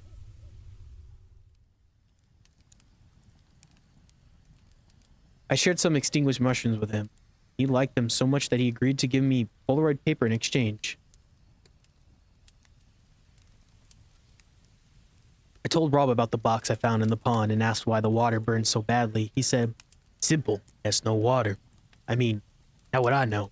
Let's talk about the box. It was long ago. I was hanging out upside down in that temple. Why the look? Your old man slipped trying to get down from the 2nd floor. The vine was kind enough to catch me by my leg. I dangled there for a while, upside down. The wall before me had vines forming a symbol, just like you. I always carried some paper and ink, so I sketched it. No easy task aching like that. My old brain never figured out its meaning, so I put the drawing in the box and threw it away. You must understand. I'm sure the final answer is behind that wall. Go get it now, so we can escape. The sooner I get rid of his company, the better. The paper scrap is in my shirt pocket.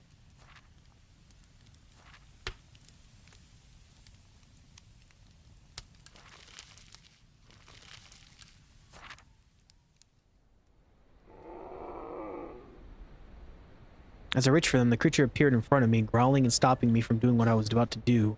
Talk to it? He claimed the mushrooms belonged to him. I tried to object, but he wouldn't listen. These are my mushrooms. I eat them. Pick the mushrooms anyway. He wouldn't... Bah. He wouldn't let me get to them under any circumstances, so I decided to return later. Hopefully the greedy bastard will be gone by then. Mine, mine, mine, mine.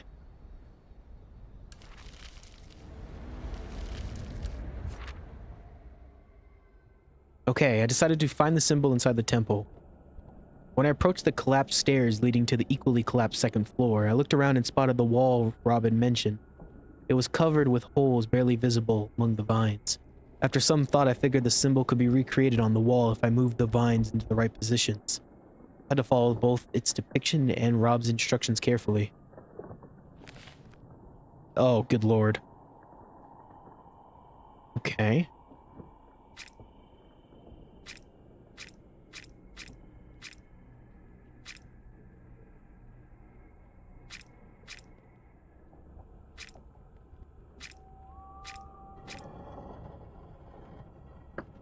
Somehow I got it to work. Don't ask me how. I must have missed something the first time I did it, because now it's working. I recreated the symbol, and thin plates on either side of it shifted, revealing 2 keyholes. Insert the keys. I used the 2 keys I'd found. The wall fell apart. There was another behind it, this time with a faded mosaic. It showed the moon on the left and the sun on the right, with a star between them, awfully reminiscent of the one of the compass. I have to tell Rob about this. And trigger the trap, just because I can.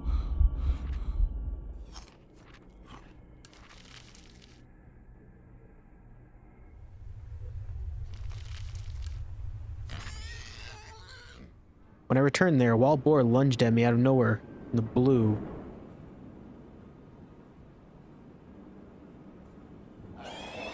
I'd climb onto the nearest shipwreck to keep it from reaching me, but in an instant a wolf appeared and knocked the boar to the ground. It glanced at me with its one good eye before chasing after the boar back into the woods. Left. Yeah, the wolf saved me from when I saved it. Or didn't attack it.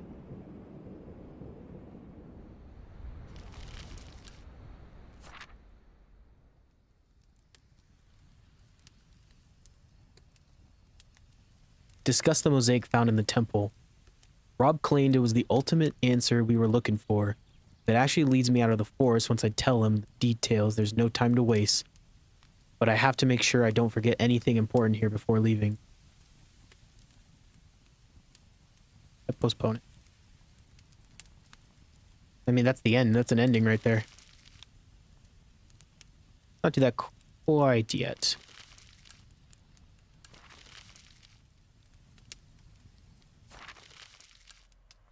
Light pillars. Despite the distance I'd covered, I pushed on, encouraged by a shimmering light ahead, still foolishly hoping to be greeted by city lights. It never happened. Instead, I came across a clearing where hundreds of pale light pillars soared into the sky. Something crunched under my feet. I winced, expecting yet another pile of human bones, but it was just a frozen puddle, one of many. It wasn't cold there. I stopped, but the crunching continued. A flock of birds had collapsed on the ground, seemingly lifeless even before the fall. One albatross was among them, its feathers instantly enveloped by frost. If not for the dead birds scattered everywhere, this place would be almost peaceful. The ground looks as if snow has just melted, leaving behind only sparse, lifeless vegetation. My ghost inside you soon will be. I walked around, searching for anything useful, and inadvertently startled a creature. It darted away from an ice formation it had been fiercely gnawing at, one that looked as if it were made of unbreakable diamond. Bile was encased inside. Soon after, I noticed a shadow or two shipping beyond my sight. I had no empty vials. Oh. Oh, wow, damn. Yeah. I left. Oh, a whole bunch of new stuff opened up. I ran into a creature. It jumped back, but didn't seem like it planned to leave. Just watched. He didn't want to talk. Ignore me. There's something cold and the length behind her smile. Don't want to be seen. I'll be gone in one bite.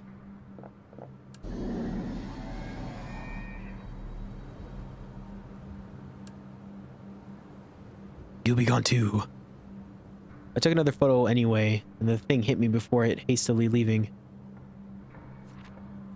Apple. I left.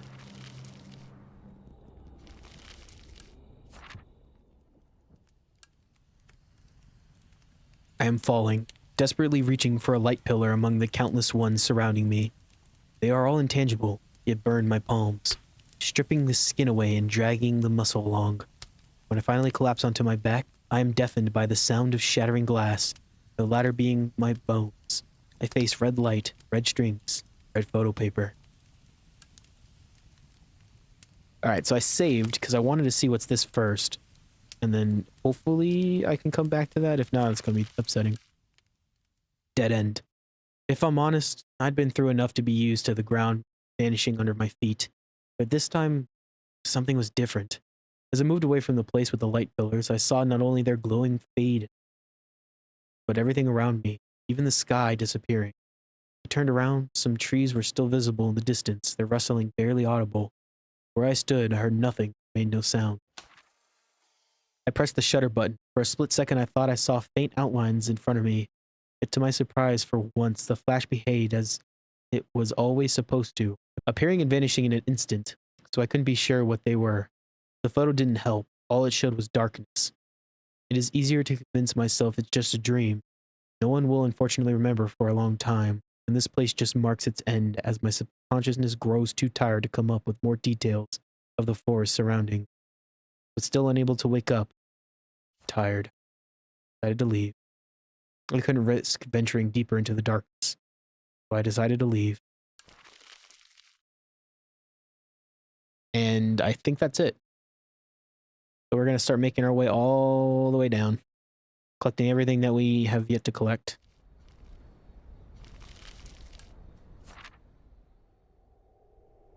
Dead end. As he had demanded, I described the last place marked on the map in detail. Not there were many details anyways. So it's the same for you too. You will have to return there eventually. Bet gets used to it ahead of time. The emptiness.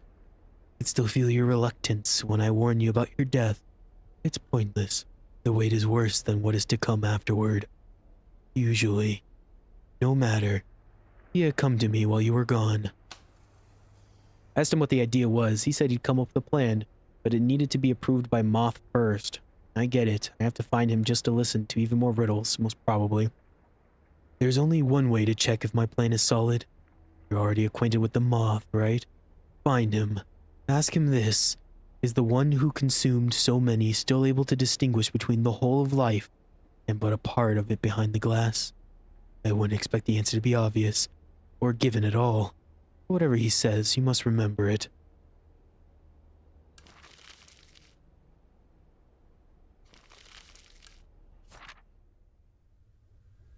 Moth was still there. His usual all-knowing stance made me suspect that not only was my visit predictable to him, but the reason for it as well. I told Moth about the last place marked on the map, and asked if he knew anything about it.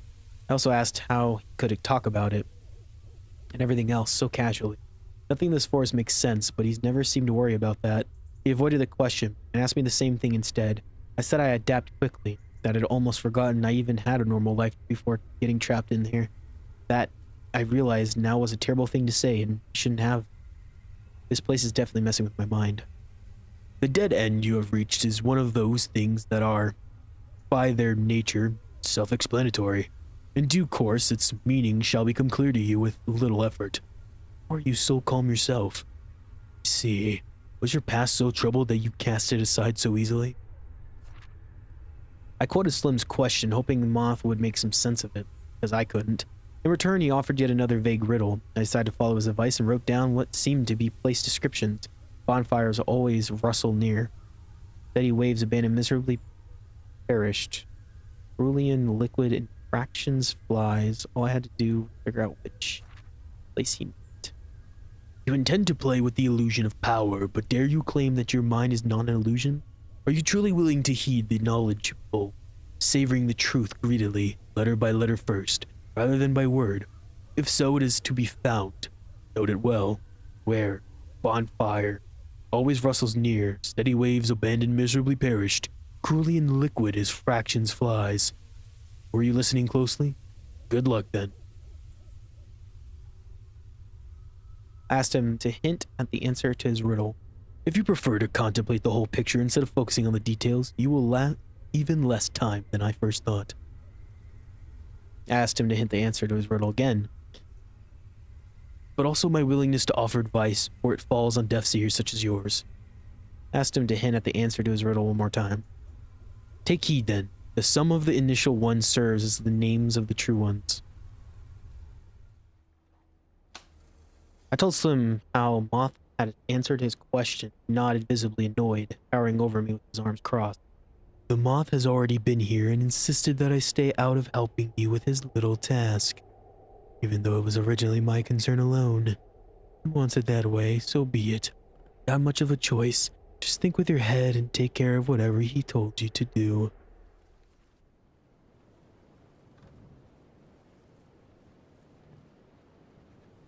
Dial the number from the Nonograms.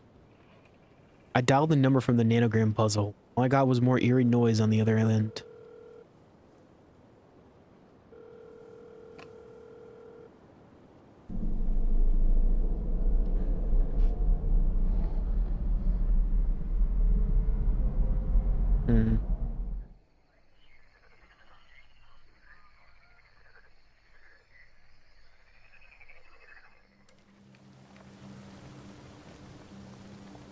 Dark silhouette sat alone at the edge of the cliff. A new word appeared on the previously taken photo. Honey.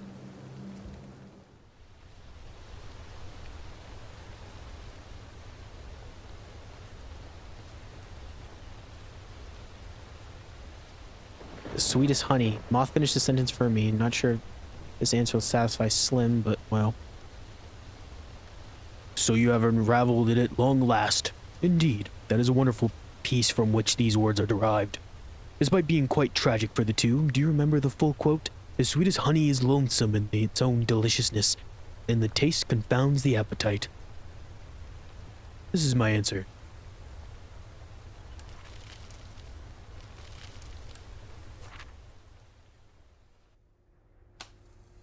To my surprise, Slim seemed to understand Moth's words instantly, pulling tons of information from what I had thought was just a single sentence.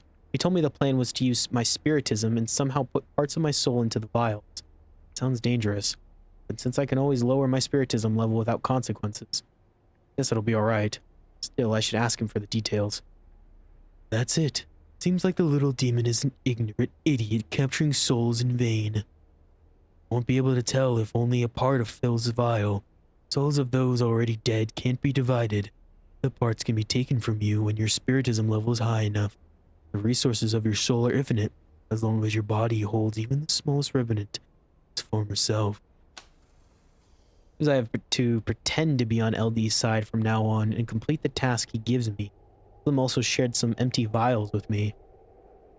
We are about to fool the demon. If he gives you any tasks not requiring killing, do not refuse them. They may reveal useful information. He'll demand more souls. Bring them to me instead. We'll proceed with taking the vials. There is also another matter awaiting you, to complete gradually while we handle the rest. Seems quite time-consuming. Your story. Ask Slim how he ended up in the forest. When I lost the way back, my journey didn't last long. I was attacked when I returned to the place where I last saw light. There was none anymore, only the things waiting to tear me apart. Didn't stay a soul for long either. One day I turned into something new. You're a witness to this form I now have to call mine. My body is still somewhere here, under the floorboards, deeper than the foundation. Slim told me about some symbols hidden throughout the forest, the purpose of which I didn't get. He refused to explain further. Now that I think of it, I remember noticing something that matched this description earlier. He also strongly recommended that I not look inside the small bundle of black cloth he gave me. Rather listen to him. You may have noticed certain dots carved on any surface the forest offers. Those symbols, one is right here, in the empty picture frame beside me. Find them all, check the photos of the places containing them, recreate them in one unbroken line. Do not know the exact number, but I will know when you find the last one. Here, this will let you see them. Don't look inside the bundle. If you do, I'll take it back. Your life too. With a slight wave of his hand, all the vials he held in the other immediately darkened and passed them to me before I could even understand what had happened. I took a closer look, and they were actually no different from the ordinary ones. The same smoky black content shimmered behind the glass. Soon the fatigue caught with me. I hesitated, unsure whether to go to LD right away or visit the camp first to rest a bit. No needless risks. If the level gets too high, you're done for. Lower it before meeting with the demon. Stay calm. He doesn't know he's being fooled. Come back when you find out what he needs next.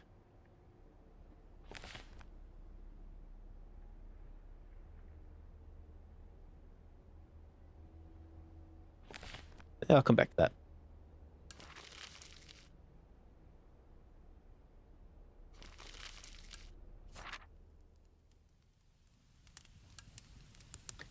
I float underwater, arms spread wide, watching bubbles escape my mouth and rise to the surface. Occasionally I close my eyes, wondering if it's a dream within a dream, but the thought fades. I don't care either way. The water ripples before me, hurling ashore. Gazing at the starry sky, exhausted, I shift uncomfortably. It's not sand, but corpses beneath me. My own disfigured doubles. One opens its eyes, another strokes my palm. Before I can stand, one seizes my shirt, pulls me back into the pile, wrapping its cold arms around me. I am terrified, but too tired to fight. I remain lying among my dead bodies as my vision blurs. Okay, so I just saved. I think I'm going to do the mosaic one first, and then I think we're going to do Slim's ending, if I'm correct how it's going to play out. My intention to tell Rob about the mosaic was promptly interrupted by yet another bout of muttering from him. I made out some fragments. Everyone's always getting in the way. So loud I can't hear the path leading out. And finally, he turned his attention to me. You brought what I asked for, huh? The trinkets that'll get us out. You think we've gotten enough already? Everything's connected. Bring me some lettuce, a vial to keep it in, a spool of yarn. Tired of walking in circles all the time. Started from this very camp. Anything can be found in here. Of course, I'm aware. It may be difficult after all. I was human. I am human. Still, I know. You find me a pot, a cup, and a cone. I don't care if it's pot or not. I stepped away, but he continued. Where are you going? Were you even listening to me? Well, if you don't want to help me, I'll make you light the path out yourself. I grabbed a stick, set it on fire, and started approaching me. Run away. Elevated forest. I ran from the camp to where I thought Rob wouldn't get to me. What's gone into it? Fuck's sake. He didn't even me say a word. Seems like his mind's finally escaped him. Completely. I'll have to figure a way out myself. But what the hell does the mosaic? Luckily, the twisted compass he gave me survived his raid on my backpack. It was still there. Do I just follow the supposed directions and hope I get out this way? West of the moon, east of the sun. I remember.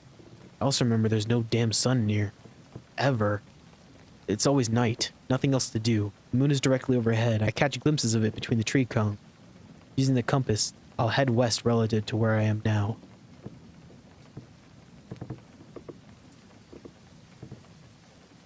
So if the compass is always pointing east, right? It's up, so we gotta go back. Oh, wait, no. Maybe?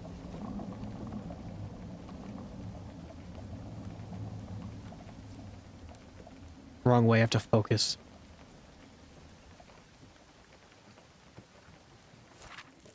There we go. Surely even the moon wouldn't work properly in this hellhole. As I walk, it moves too. I can clearly see it behind me now. Not risking a return to see if it gets back in place. Keep going west. Blue forest. I know this is the last place where I can fully see the sky. The sky is empty. Okay, I get it. The moon part is done. If there's no sun, the black nothingness above my head must be its replacement. That means I need to change direction right now. Following the compass, I'm facing west.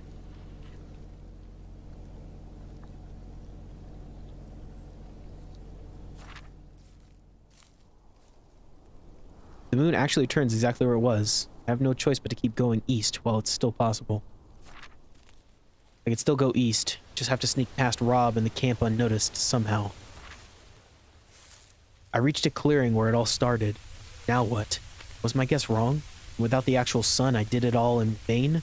The moon's shining bright as ever now. As if mockingly. But wait, something's different. The road. I can see it. I can't believe it actually worked. What if it was always here, hidden from my eyes in the darkness so deep that I always turned back without reaching it? It doesn't matter now. Get to the car. First clearing. I ran to the road, and now the car's right in front of me. I'm back. I escaped. I got in and prayed the car would start. It actually did. So I drove away as fast as I could, slowing down after a while only to take one last photo. To make sure the forest was left behind, I took a film pack from the glove box and inserted it into the camera. One last photo before I return. Afraid to look back. I'll point my camera at the rearview mirror. Decided to take a photo.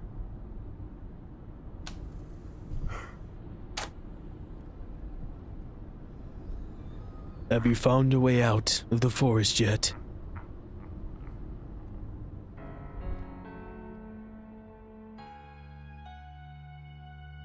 "77 days spent in the forest.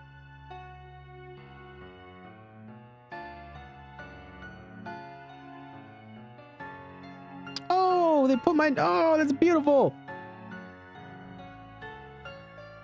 Perhaps our paths will cross again someday. That is awesome. Ah! So I had to restart my game due to it not saving it after you complete an ending. But this is intriguing. When you meet up with Slim, there's a new answer you can give him. So normally it's, hey, do you know who I am? You either put yes or no, but then this one's new. It says, you don't know me, but I know you. I decided. He seemed familiar somehow. I can't explain it. He, in his turn, didn't seem to recognize me, but became very wary after my answer. Do I know you? Choose your next words carefully.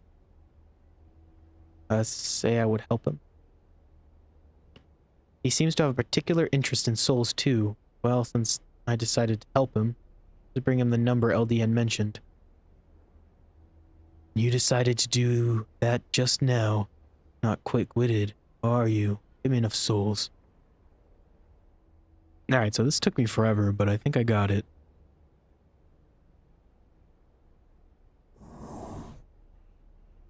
This took me a solid, like, 15 minutes to get.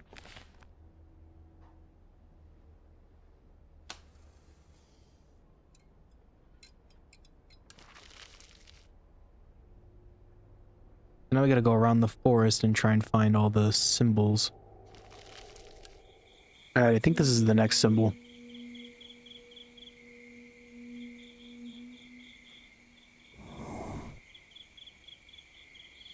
Alright, moving on to the next. I asked Moth what he knew about the symbols I was supposed to recreate. He only confirmed that it was obligatory. A kind of personal test, just for you. An obligatory one as well. What did you think there are? Were I in your place, I would not delay in discovering that. Alright, this should be the next symbol. I'm not sure how many more left is there, but we're getting there. This one was a little bit easier. I think I'm getting better as I continue it.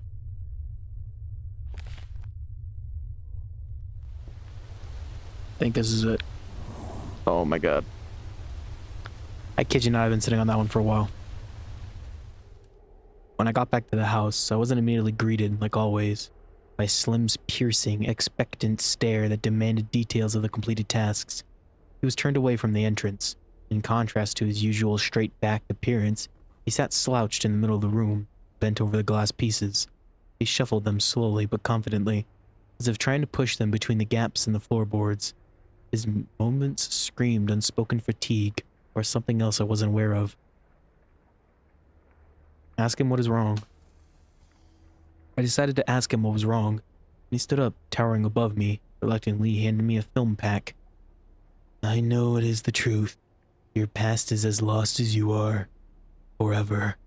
But while you're still postponing the moment to forget it completely, tell me, if you had to choose, would you prefer to feel only hate or be indifferent for the rest of your life?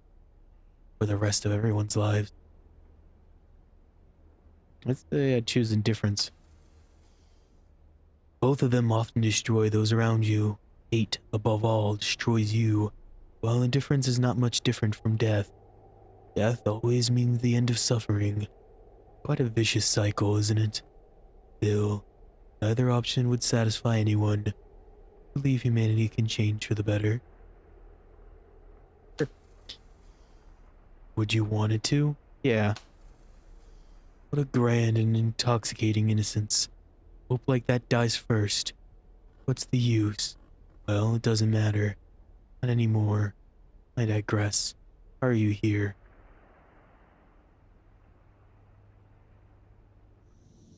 Alright, so we are going to give him the 5 fake vials and see what happens. I handed the fake soul vials to LD. He was visibly angry because of the waiting, but as soon as he saw them, he snatched them from me, eagerly, still carefully, and pressed them to his chest. Not just that, he placed them inside it. His ribs were partly exposed. I couldn't see the organs clearly, but there was enough empty space for him to do exactly that. He then casually demanded the same number of souls so I could meet a certain princess. Let's talk to Slim now. I told him in detail about LD's reaction to the fake vials. After that, Slim asked me to capture specific souls before we could return to the plan. I suggested he showed me the places on the map. He was surprised I had one. Pointed them out after I described a few marks that had caught his eye. I had to search near the natural arch, Inky Place and Temple. A princess? What did he mean by that? Well, you'll find out later. Now, I was told there are 3 stranded souls hiding where you may not have seen them. Find them before anyone else does. Try. A map? Where in the hell did you get that from? Who's Rob anyway? No matter. Look closely now. Get the souls, first and foremost.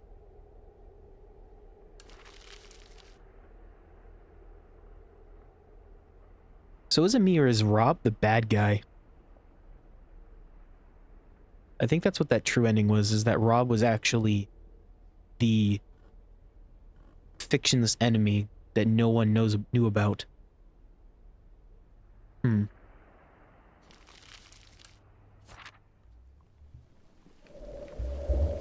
didn't have much desire to return there. Each time I did, the inky marbles tried to get to me, but I had to find the soul. I was lying on its back in the grass and didn't bother to move when it saw me approaching. Never should have listened to him. How blind does someone have to do that? I doomed to make the wrong choice from the start. While searching outside, I heard hissing and peered through a window to see who it was. The creature on the opposite wall turned its attention to me. I recognized the one from the cliff. His long, slashed neck gave him away. He smirked and slipped through a hole in the ceiling. Found no soul inside the temple either, so I turned back towards the entrance. Stopping almost immediately, someone was standing right beside it, watching me. I realized it was LD when he took a few steps in my direction. Oh. I approached him and took a photo. The question puzzled me. I couldn't tell whether he was accusing me of lying or just asserting his superiority again. Suddenly, he grabbed my hand and squeezed it so hard the vial I was holding in it shattered. The pieces cut deep into my palm. The blood streamed down immediately, and he most gently brushed his fingers over it. When I managed to pull away, he stared at me for a while, frowning, and stepped closer again, his hand shaking, but instead of attacking, just exhaled sharp and sped off. Yeah, no fun when somebody steals what's yours, right? From under your nose, huh? Luckily, you would never do that to me. We both know damn well who you've chosen to help, alright? Oops. Guess it's a bad idea to leave vials empty for too long. I didn't get the chance to find out who had captured the soul before I did. Walking up the arch, I couldn't help but wonder where anyone could hide there. The place surely draws a lot of attention, being positioned between the stomping grounds of the two noisiest individuals in the forest. I kept the vial in my hand in case the soul really was nearby. Though I didn't see it, it got captured in the vial at some point. After capturing the stranded souls, well, 2 of them, I explained to Slim that either LD or the lizard man had gotten to the third one before I could. He was seriously pissed, even more so when I answered negatively to his question about whether I'd noticed anything unusual about the places. Instead of smashing the vials on the floor, he crushed them in his hand, now left untouched by the shards. That f***ing bastard. Where? You should have been faster. Must never lose another soul. Never. I would die again not to let this happen. Did you notice anything out of the ordinary at the places? At all? Nothing. Of course it's nothing. Get back to the fooling the demon then. Need to create more fake vials. Got the fake vials. So now I can visit LD. Should probably start with the camp. Rest just for a bit. Find him. I'll be waiting. When I walked out of the house, I saw LD standing unusually straight by the path leading to it. Arms crossed, potentially rested his head on his hand, clearly conveying that he watched my every move. I wasn't sure how much he actually knew. We walked past him without incident. I gave the fake vials to LD and luckily avoided suspicion once again. So I thought. It seemed like he was ready to move on to the next step of his plan. Whatever it might have been. He mentioned a cave, the way to which was supposedly known only to him. I need to make sure I have enough Polaroid paper first. Who would have thought? Not useless after all. Even capable of something more than soul hunting. At least she can tell. But to meet her, you need to reach the main cave first. That could be done without my exceptional sense of direction. I'm looking for you. I might just lead you there. Ready? What do you say? I told LD that I was ready to go to the main cave. He grabbed my forearm, pulling me closer as if to say, keep up with me or else. Then let go and rushed to the farthest corner of the building. He was noticeably taller again, though just moments ago when I first started talking, he had lived up to his name quite well. It always happened suddenly, the blink of an eye, and I didn't always have time to react. Silently, I followed him, careful not to step on too many of the bones scattered around. Where he stood, the floor had a barely visible hole leading underground. Without hesitation, he jumped in, though I did too.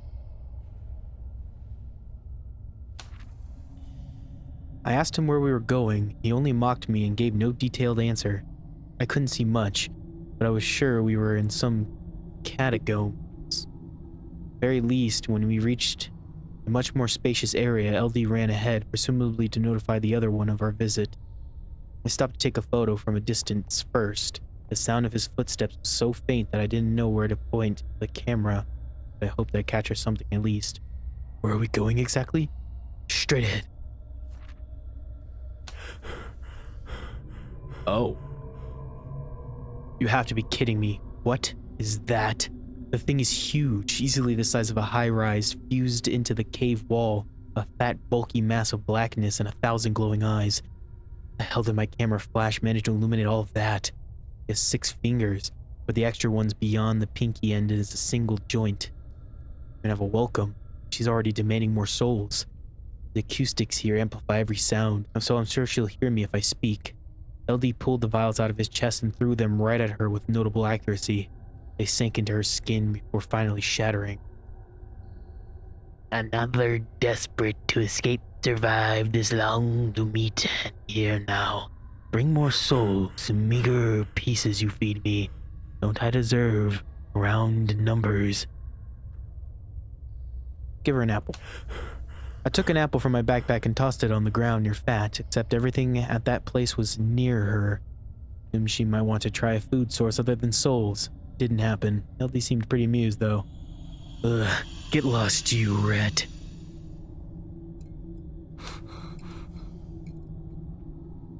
LD didn't feel like talking there.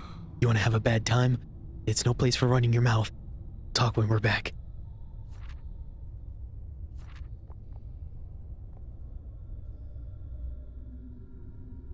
I decided to ask her about herself. I'm stronger, smarter, better than you all. You hope to have such power, weak, clueless worms.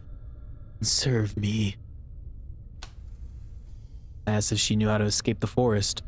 Empty-handed and dare speak to me. Pathetic little thing wasting my time. I asked Fat if she knew anything about the letter I had found at the Foothills. I didn't expect her to say anything sensible anyway. Buzz, buzz, buzz. I'm fed up with you, little fly. Shut up and find more souls. I asked her why she needed souls. I'm starving. Asked her about LD. Loyal little loser striving to get stronger. With your stupid questions, not me.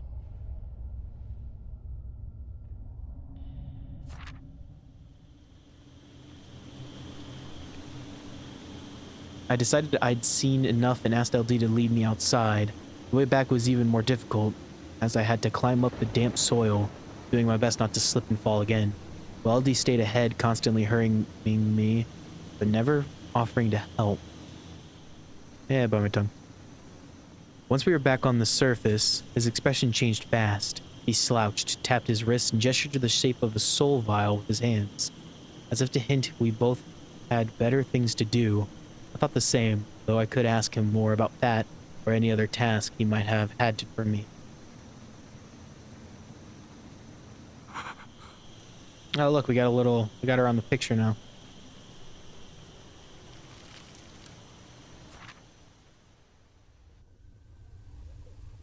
I asked him about Fat. He said she's a creature trying to turn into an entity, but for some reason it hasn't worked yet. That one is a creature who had longed to become an entity for far too long. If I dare to say so, yet only between the two of us, I suspect the transformation is not quite taking hold. I asked Rob what he knew about Fat. He looked absolutely dazed and said, "What an abomination you just described to me, buddy. I do hope you just hit your head somewhere and imagine all that. But if that's true, I don't want to even think about it. We gotta find a way out, the sooner the better." I told him everything I'd learned about handing over the vials to LD. He delivered the souls to, where, why. Slim took a while to reply, clearly caught off guard. He said to bring him 10 more souls. I just hope Fat won't ask for 20 next time. Well, her state explains why she doesn't get souls herself, and why they were so afraid to tell me she even existed.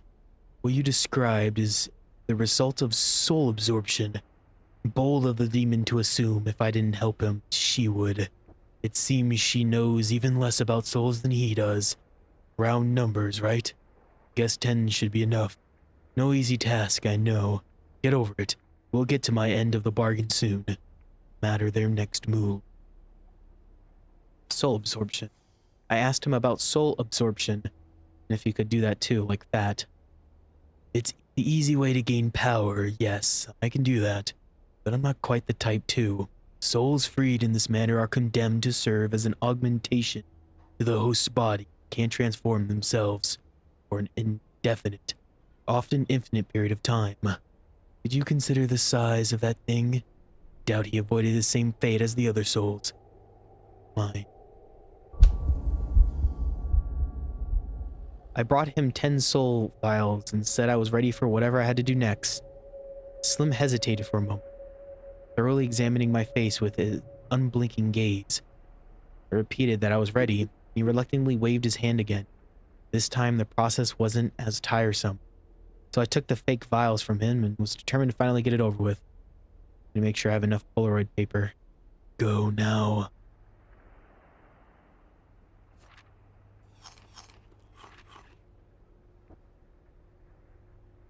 Am I even alive? Am I a ghost now?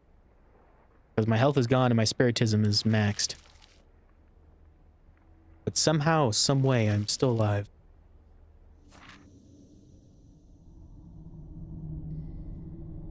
Pass the fake vials to LD. Surprisingly, Fat didn't demand more, but said I would get my reward after a labyrinth trial. I had to ask LD what that meant. It's bloody lovely. You'll get your reward after labyrinth trial. Greedy, pitiful nonentity. As to leave details. Why would Fat need help from another entity if she already as strong and mighty as she claims? From what I understood, I had to meet someone who could only be reached by going through a labyrinth. I had to find its map somewhere in the house with Slim. She thinks you'll get someone to talk or share something he got in spades. So that is. But it's hella tricky to reach him. Map with the right ways somewhere in the house, I suppose. Won't be a problem since you visit it so often, huh? Asked him if he knew the right way. No use. Labyrinth. I asked him if he knew about the labyrinth. He nodded, and a soul handed me a battered sheet of paper. Map. I need to make sure I have enough Polaroid paper before returning to the main cave. Yes, even how to get through it. The souls discover the labyrinth while looking for anything useful. They hesitate to tell me exactly what it leads to, but I felt it could be important later on, so I kept the map. Take it. Come back when you're done. I don't know how, but I managed to remember the way through the catacombs. I really had to follow the sound of LD's footsteps and chose where to go on my own, leaving him to glance back at me occasionally, confused at how I was keeping up so effortlessly this time. When we reached the main cave, he blocked the way to Fat. He gestured toward what I assumed was the labyrinth entrance and handed me an empty soul vial. You got it, splendid. Let's see how you deal with the labyrinth itself. The cam's not gonna help you. Try groping your way through. Lean against the walls with your whole body if you have to. Just make it quick. Enter the labyrinth. Its interior was much like the catacomb leading to the main cave, only windier. Every wrong turn inevitably sent me crashing into the walls. The flash didn't help. Examine the labyrinth map. Go right. Go left. Left.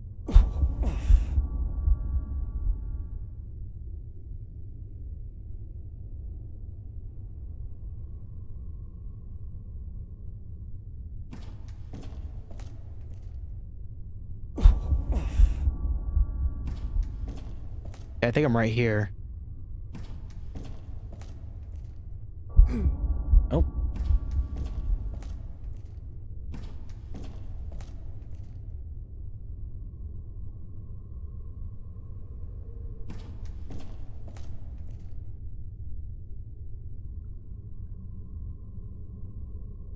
Oh, unless I'm right here.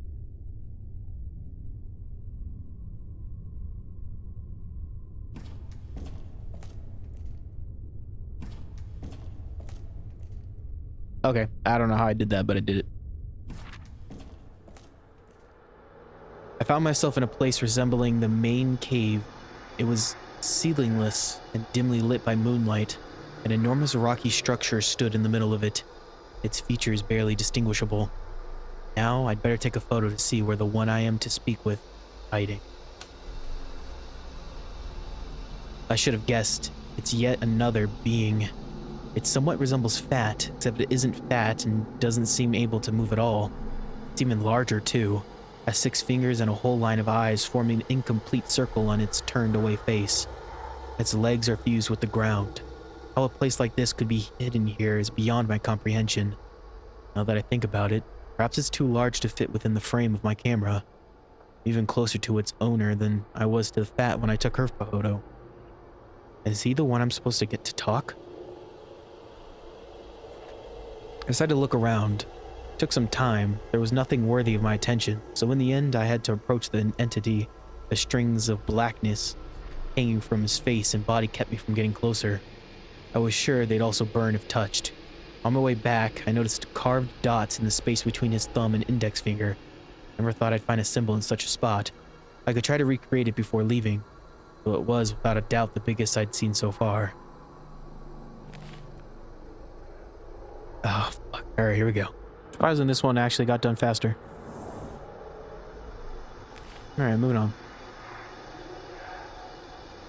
I tried to talk to him, but there was no response or reaction whatsoever. I would have thought he didn't even notice me, if not for the tangible gaze of his blank eyes, watching my every move. Give him an apple. I took an apple from my backpack and placed it carefully near his head, or his hand. Of course, nothing happened, but at least I could reassure myself that I hadn't left anyone out. Tried talking again. I tried talking to him one more time. Nothing changed. The silence was overwhelming despite the echo of my footsteps constantly disturbing the air. Imagine the wind gust as the breath of the thing and, as luck would have it, noticed his chest rising and falling, just extremely slowly. Tried talking yet again. Oh. Something's wrong. The photo bled and burned my hand slightly. Can't risk bothering him any longer. He won't talk. Alright, return to the main cave. I didn't know what to expect, returning to them empty-handed. LD stood in exactly the same spot but didn't stop me from talking to Fat this time. From his mischievous expression, I knew he had already guessed I'd failed both their tasks.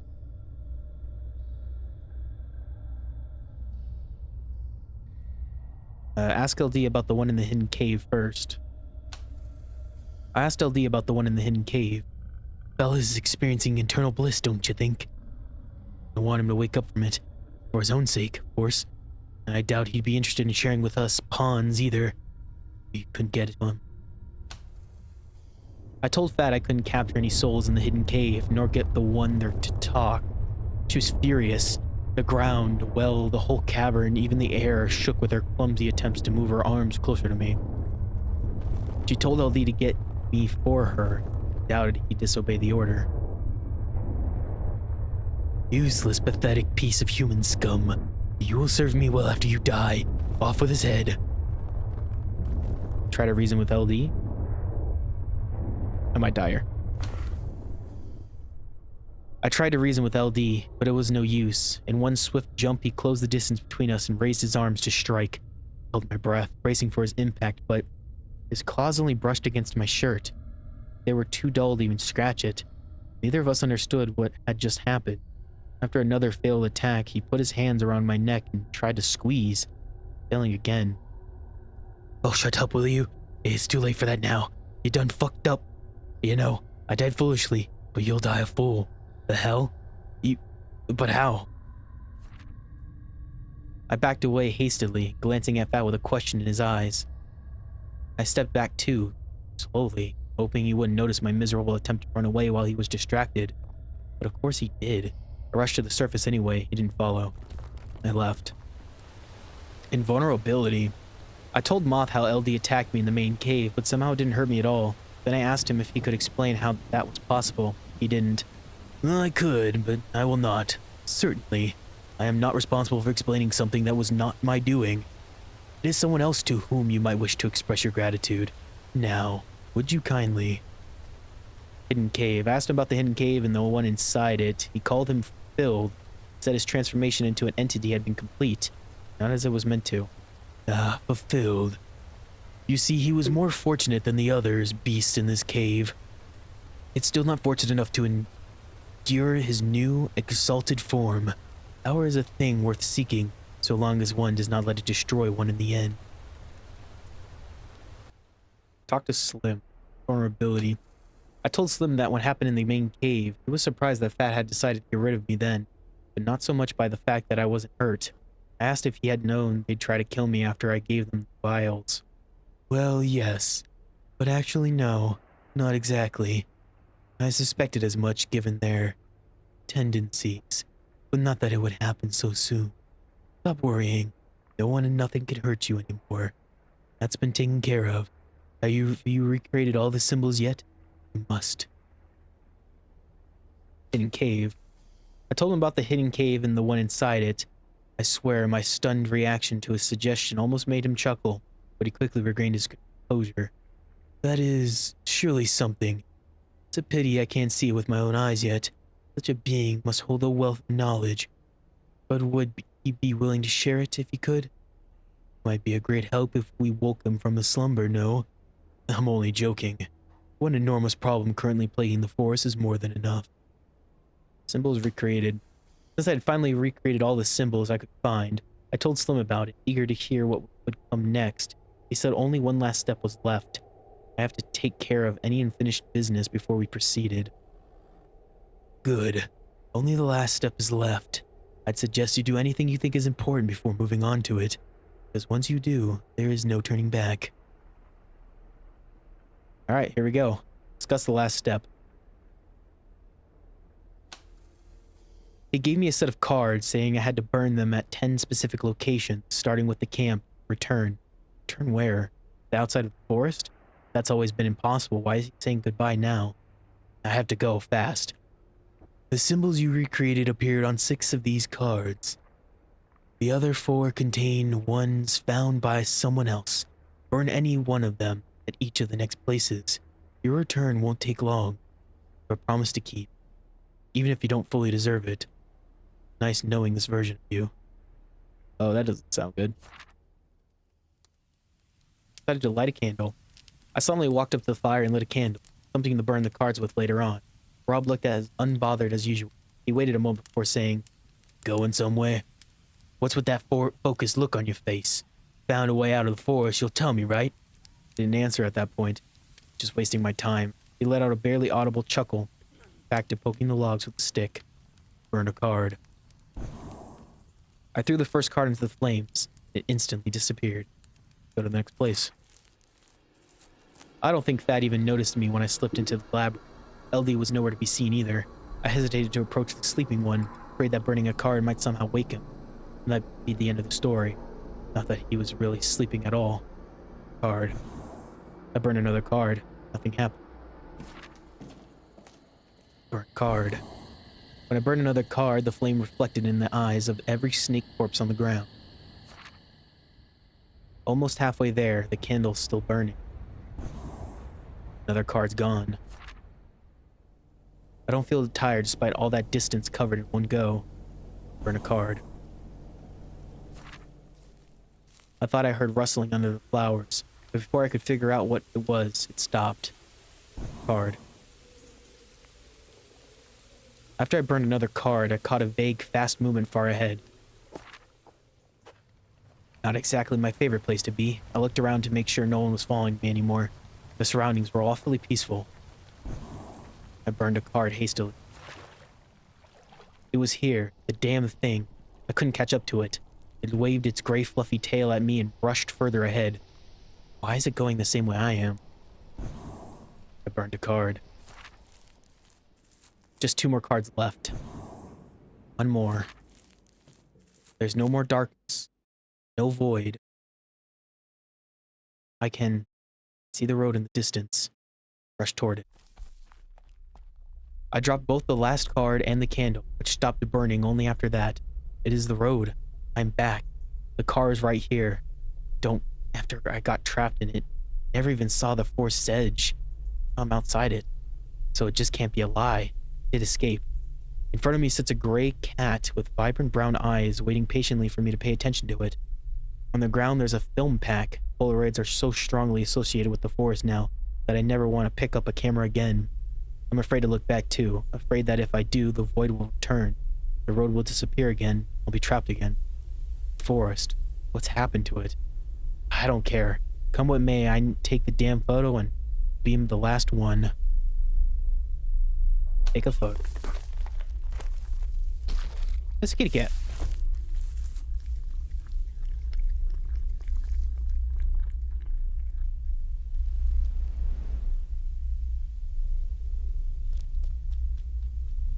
Oh, the cat ate me.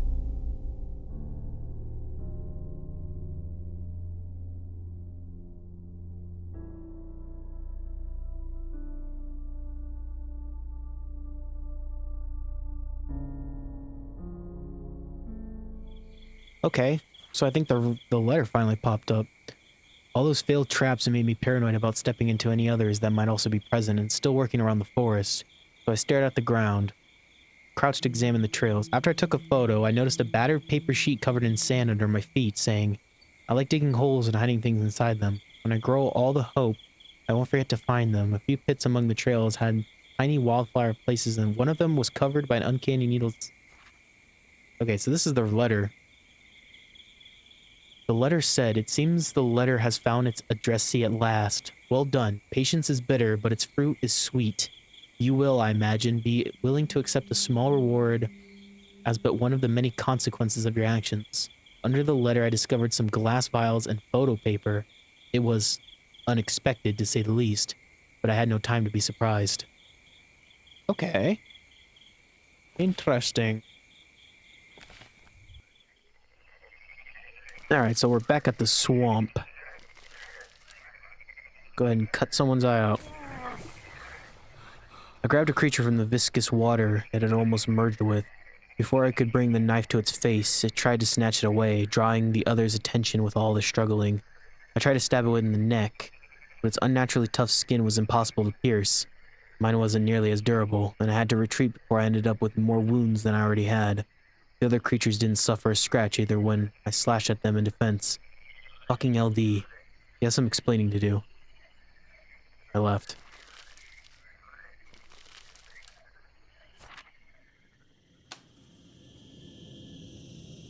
Came across a milk carton recently. Your portrait would look great on it. Eyes. I told LD how I hadn't managed to hurt a single creature in the swamp and immediately got more instructions from him. Hoped these would be easier to follow. No shit. I mean, you had one job. All those muscles and... for what? It won't do. You're awfully unmotivated, I see. Begging for a gift? I already prepared one for you. Place with roots. Tree wall. You can actually go through. There's a little gap. You'll see another clearing. Check the furthest tree in it. Can you do that at least? Find it. Alright, so we're back at the root clearing. Approach the tree wall. There was actually another clearing hidden behind the trees, just like LD told me. It was smaller, but the ground was also covered in countless roots. Under them, just as many heads were invisible, their owners' bodies buried in the soil. I tried to come up with an idea of how to go through them without getting my feet chewed off. Try to bypass the heads. I just moved forward, bypassing the creatures carefully. I didn't have many options out there. Those still conscious watched, but didn't have the strength to attack. I jumped when one of the heads snapped its teeth after I got too close and accidentally stepped on another, crushing it. I caught my breath and continued on my way. Find the farthest tree. I walked up to the farthest tree LD had told me about. There was a hollow at its base, more like a burrow. I couldn't see what was inside, but I reached out with my hand anyway, when suddenly a creature lurking there scratched me with its dull claws. Its eyes weren't glowing like the others. It had none. Only dripping blackness flowed slowly from the eye sockets. I managed to grab a small bundle of black cloth from the opposite corner of the burrow. It contained a pair of eyes and a scrap of paper with a message messily scratched into it. Darkened blood. Keep your eyes open. Not quite the gift I expected. Guess I have to bring them back to LD. Some of the creatures gripped vials in their hands, but I couldn't get through the roots. Into the main clearing. Leave.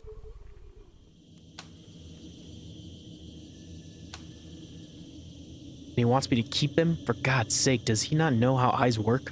Don't sweat it. He was more than eager to give his eyes away. Kinda hard a creature I am.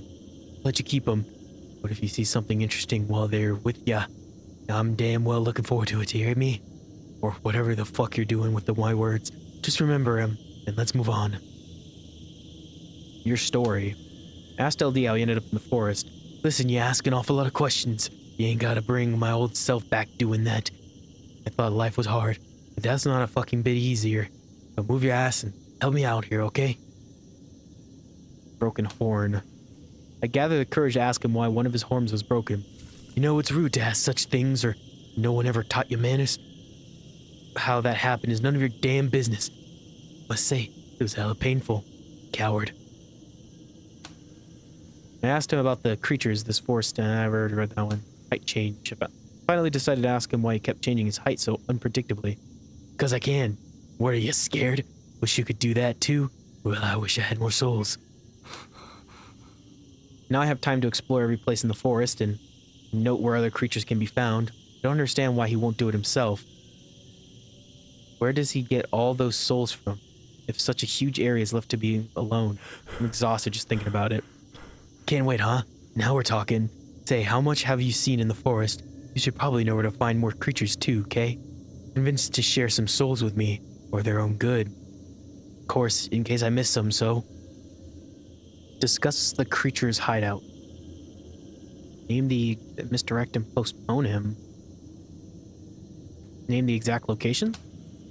I tried my best to recall all the places where there was even the slightest sign of a creature's presence. LD glanced at the map just once, without much attention, but was clearly pleased with my progress. If it helps me escape the forest, I don't care how many of them die. I still have this chance, they don't. Any luck? Well, aren't you a good boy? It's almost sad you have to go later. You sure want to escape? Of course you are, fine. We'll deal with them when the time's right. Now back to the vials. You got them still? Go. I gave 5 more vials to LD. Seemed like he was ready to move on to the next step of his plan, whatever it might have been. He mentioned a cave, the way to which was supposedly known only to him. I need to make sure I have enough Polaroid paper first. Alright, I think from this point it's pretty much the same. I'll come back when I find something changed. Alright, time to get some answers. Reason for helping Fat. I asked him what his reason for helping Fat was. Even if I could, I wouldn't return to society looking like this. Think with your fucking head. I'm stuck here and gotta adapt. When the slob's done eating, I'll get more power than you. Freedom. But each day's a change to croak, and I ain't wanna go through that shit again. Nobody would. So we must hurry, you get it? Time spent helping Fat. Long enough for her to get on my nerves. You know, just how many souls she's got? It's over 9,000. That's still okay. Or was it 8? No damn idea. You soon lose count when you've been working your ass off for a few years. Power. I already told you, the Fat Abomination became an entity and so can't be hurt, scared, or dependent. Who wouldn't want that, for fuck's sake? Me, I'm no exception, but I'd kill to be one. Before I could enter the barn, one of them hesitantly approached me and told me to do what I had to. So can LD change his appearance or not? Was it him? The creature's words appeared on the photo of the barn I'd taken earlier, full of creatures. I directed him to the ravine. He quickly gathered all the others. They followed him obediently as it disappeared from sight. The barn began to shake. The hulk on its roof stretched into a crooked face toward me. I stepped back, but it managed to drool on my shoulder, burning me through my shirt. Oh.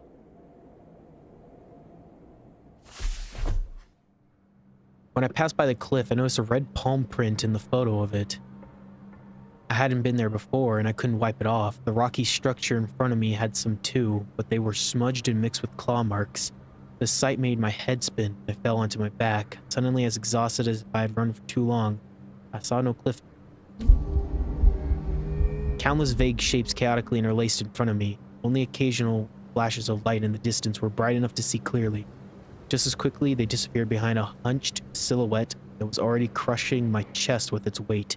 It was LD. I couldn't do anything before he plunged his claws into my face and ripped out my eyes without hesitation. I was able to break free. The adrenaline rush gave me the strength to throw him off me. I held my face desperately, confused even more with no sight at all. I leaned against a rocky surface nearby with my hand, only to realize that I hadn't moved an inch from the cliff in the first place. No one had attacked me. I still had my eyes in place. I'm surrounded by Polaroids scattered on the ground.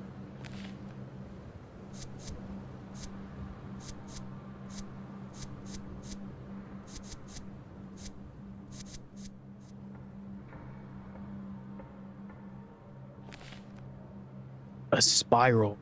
What could it possibly mean? Left. Creature's fate. I told him how I tried to deal with the creatures. Can't say I'm impressed. Thought you were a pro at this. Well, alright, you'll have plenty of time to learn. Got enough souls at least. Then filled vials. He said to give him the vials once we're in the main cave. They demanded even more souls no matter. I'll do whatever it takes to escape. Need to make sure I have enough Polaroid paper first. Hold it. Bring him to the main cave, then I'll accept him there. You got conditions. Much more convenient for carrying so many. Lucky bastard. Ready to go now? I have no idea how LD doesn't get tired of having to go through the catacombs all the time. But I've only crossed them twice and I'm already fed up. Pass the vials to LD. I finally got rid of the 10 soul vials I've collected. Surprisingly, Fat didn't demand more, but said I would get my reward after a labyrinth trial. I had to ask LD what that meant. Okay, so this is the same thing that we went through already. This is going to be different though, because he's not going to be as helpful with us.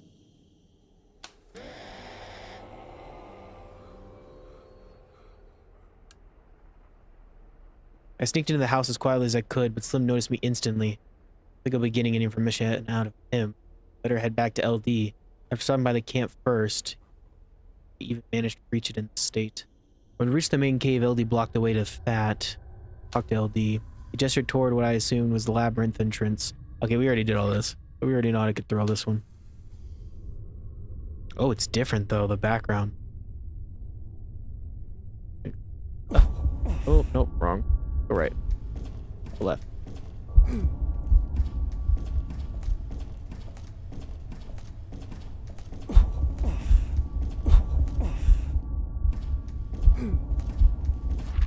Cool. Found myself in a place resembling the main cave. It was ceilingless. Okay, we know this part. Him again. Talk to him. Doesn't respond. Give him an apple. Look around. Talking again. Again. I turn him hidden cave. I asked LD about the one in the hidden cave. Gave him the same answer. I told Fat I couldn't capture any souls in the hidden cave, nor get the one there to talk. She's furious. The ground. Okay, yep. Mouth wants to say something. Take a photo. Should have never got involved at all. No, it's all good. She'll let it pass. Just mad for a little while. You'll make it next time. You did try to help us, right? I've always been loyal. Yes.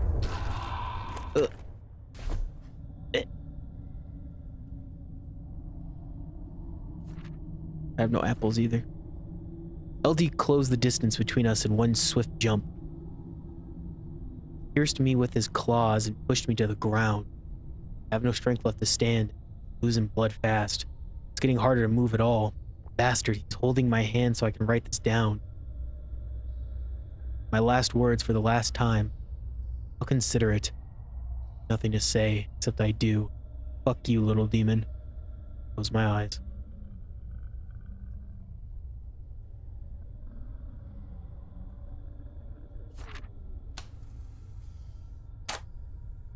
Oh. How rude. Especially for just another addition to Fat's Fat. Destiny for some is to end lives, but there is no end. Ain't my fault. Anyone who finds this. Second thought, I'll make sure no one does. I'll read it to someone as a bedtime story next time. No promises. Bye-bye.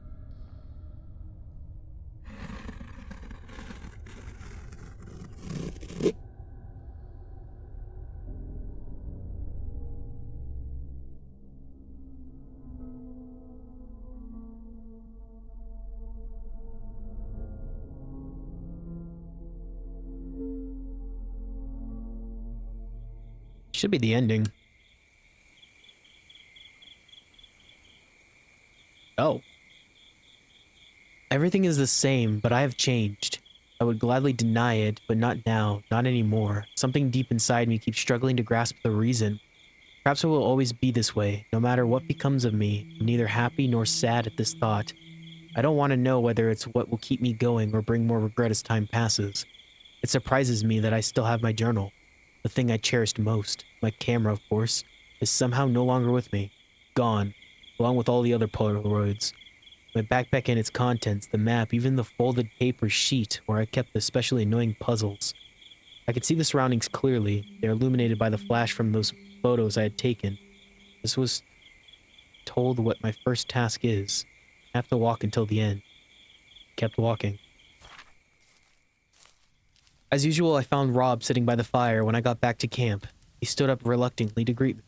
Equally unenthusiastic, I stopped. He pointed at me and said, "Where'd you lose your camera?" "Nah, don't answer. You don't need it anymore anyway. I will soon enough. I mean, right now I crave more apples personally. Or meat.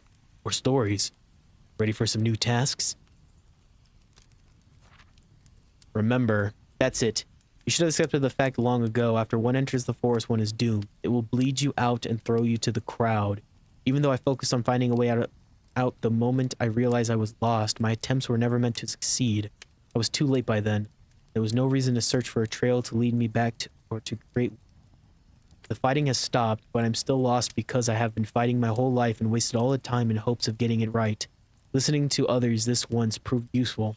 It granted me something I never expected I would not bring but become a victim of so soon. The truth. I need it the most. There is no escape. It was never an option. It is pointless to have hope, as instead of encouragement, it offers more doubts and results in disappointment, being a mirage of possibilities where none exist. And that is essential to remember. Keep hiding my secrets locked inside so that not a soul will see them. As much as I wanted to shut my eyes tight, I have faced my fate, beyond which no salvation awaits me. To walk this path completely was my sole burden to carry. And when I reached its ultimate dead end, I was finally able to understand that it was a hard trip only because I did not choose the easy way. In a slumber which no one can wake me from, contemplating my own death, I had to forget the past, but it is right in front of me. Drop the act. I told him to drop the act. He frowned and replied, "Those young people have no respect for all the folks. Why should I? It took you so long to understand everything. You actually did. Boring. Just like everyone else you are. Been here for so very long, haven't you? Don't you still want to escape?" I don't. I answered negatively. He said, "That's new. Made that decision just now, or has it been proving how clever you are for a while already? It's been tough to accept it, eh? But you don't exactly look like the sentimental type. I can tell you're in a hurry, alright. Let me see your face one last time, buddy. Remember you right. Now go. Sure, go. Abandon your poor old man alone and hopeless. Would have known you'd failed him, condemning him to stay in the forest forever." He looked me over from head to toe and stepped aside, nodding to himself before sitting back down on the box in front of the fire. Nothing to do here. Kept walking. The swing trap is broken again, lying on the ground. The others are nearly overgrown with grass. There are no wildflowers in the pits among trails anymore. The symbol, perhaps the first I ever found, carved into the bark of a nearby tree, gone too, is engraved in my mind. I reach the ruined building, still filled with bones. The little demon, however, is nowhere to be seen. He's either scoring the forest for more souls, or wasting them in the cave, trying to please Fat. If he's not, then at least I might have a chance to annoy her one last time. I entered the main cave.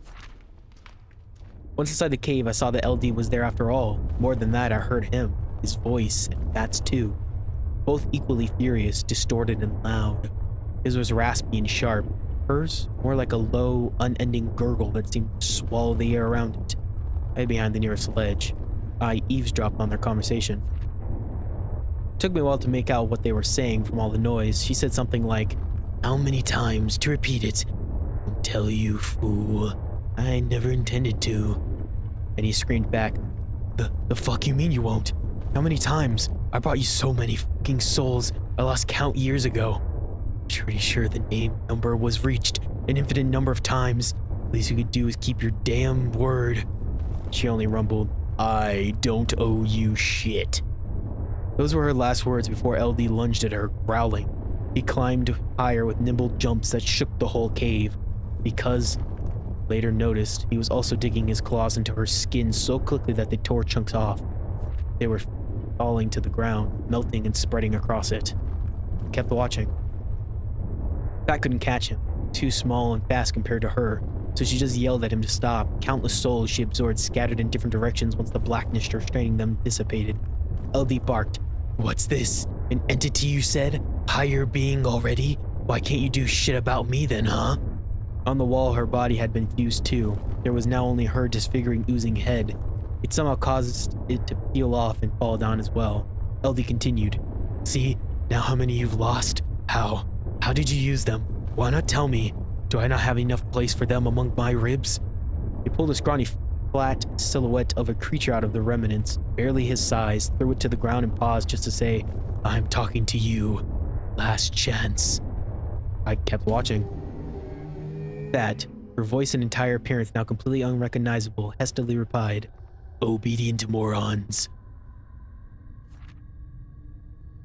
You two are." And then he tore her mouth apart. "Damn," he said. "Then you won't be able to tell anyone, and even if you ever want to. Taste for lying too. But a promise is a promise. You claimed to be one. Remember? Now don't run off anywhere, will ya?" That was when he noticed me. He muttered barely audible, "The fuck's this one doing here?" and darted toward the lab. I approached Fat. She's lying motionless, not far from where he killed me. Where did he... I approached Fat, though I should probably come up with a more fitting name, considering what became of her. I can't tell if she's alive. Her eyes are half closed. I say nothing. I said nothing left her there. Never the talkative type anyway. Entered the hidden cave. I passed through the labyrinth. I assumed LD had already left the hidden cave, probably through the hole in the ceiling, because it was just me and the same fulfilled, silent and still. As much as I hoped something might change, it didn't. I can't help but wonder what's supposed to happen for it to become possible. Left caves. Since I couldn't jump as high as certain individuals, I had to take the long way back, but I didn't mind much. I knew the right way through the labyrinth and the catacombs perfectly well. I wasn't tired. Nothing had changed in the corpse or near the natural tree arch. Passing the climb that led to the elevated forest actually felt more like a dance than an obstacle course. Suppose I just get used to it. I kept walking. Naturally, I found Moth, his usual spot in the thicket. I can't believe he's the only one who never posed a threat to me all this time. Still, I don't understand why he has to be the exception to the rule. I approached him, looked up and around, and said it was raining where we met. "It is the same rain," he replied calmly. Then it struck me. I recognized his voice. I'd heard it before, long before I was able to hear the others. Multi-layered, extremely deep with an otherworldly sound. I said, "Who are you?" At last. I asked him to finally tell me who he was. He shook his head in disbelief and said, "Have you ever truly heeded my words? It is not within my authority to reveal such things. Moreover, even if I were to tell you, you would not believe me." Nearly lost my mind. I told him I would believe anything considering where I was fucking was and what I'd been through. He just laughed it off and continued. "I have spoken enough myself. Your journey is about to reach a new beginning, is it? Are you satisfied with the decisions made?" Not entirely.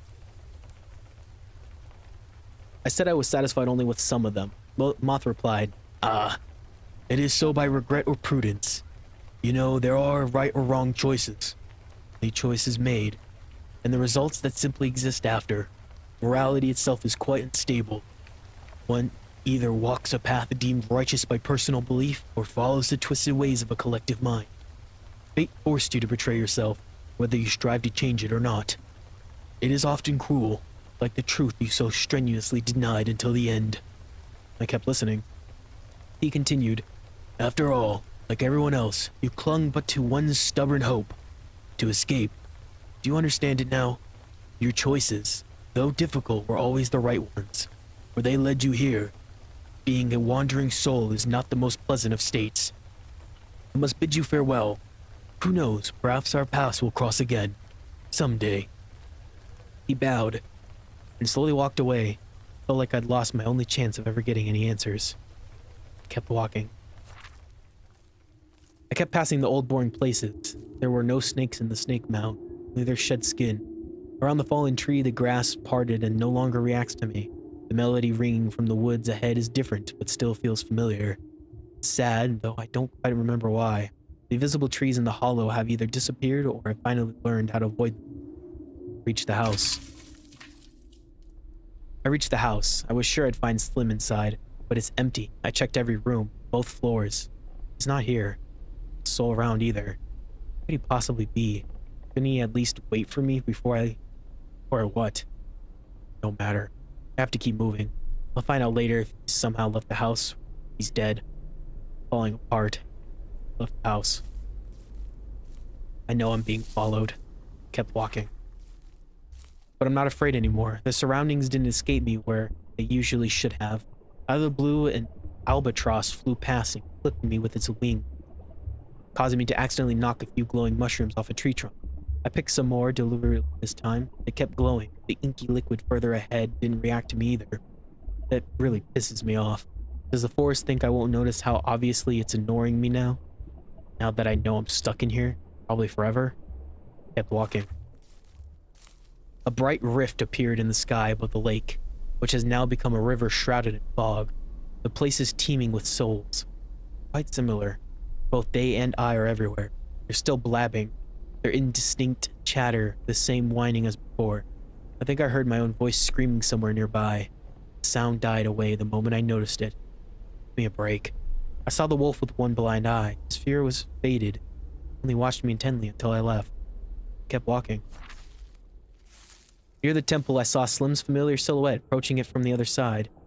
He didn't even blink when he noticed me. He slowly came closer. His voice was like a loud, deep whisper, occasionally interrupted by a clearer, sharper sound. There you are. Don't get distracted by anything or anyone on your way to the end. We'll follow you there. I tried to ask something. I wanted to ask a lot. He stopped me. By anyone, I also mean myself. Keep moving. He was much more impatient than I was then, though he went ahead of me. In silence, we passed through the temple, reached the steep edge of the hill, which it stood. I got grabbed by the neck. Suddenly, LD appeared out of nowhere and grabbed me by my neck. He dragged me a little further from Slim and said to him, Real smart, using him for your own purpose. But why wasn't I good enough for this? I could have bring you 10 times the damn souls. No, you still need them. One always needs more power, right? Or hell, could have just killed him.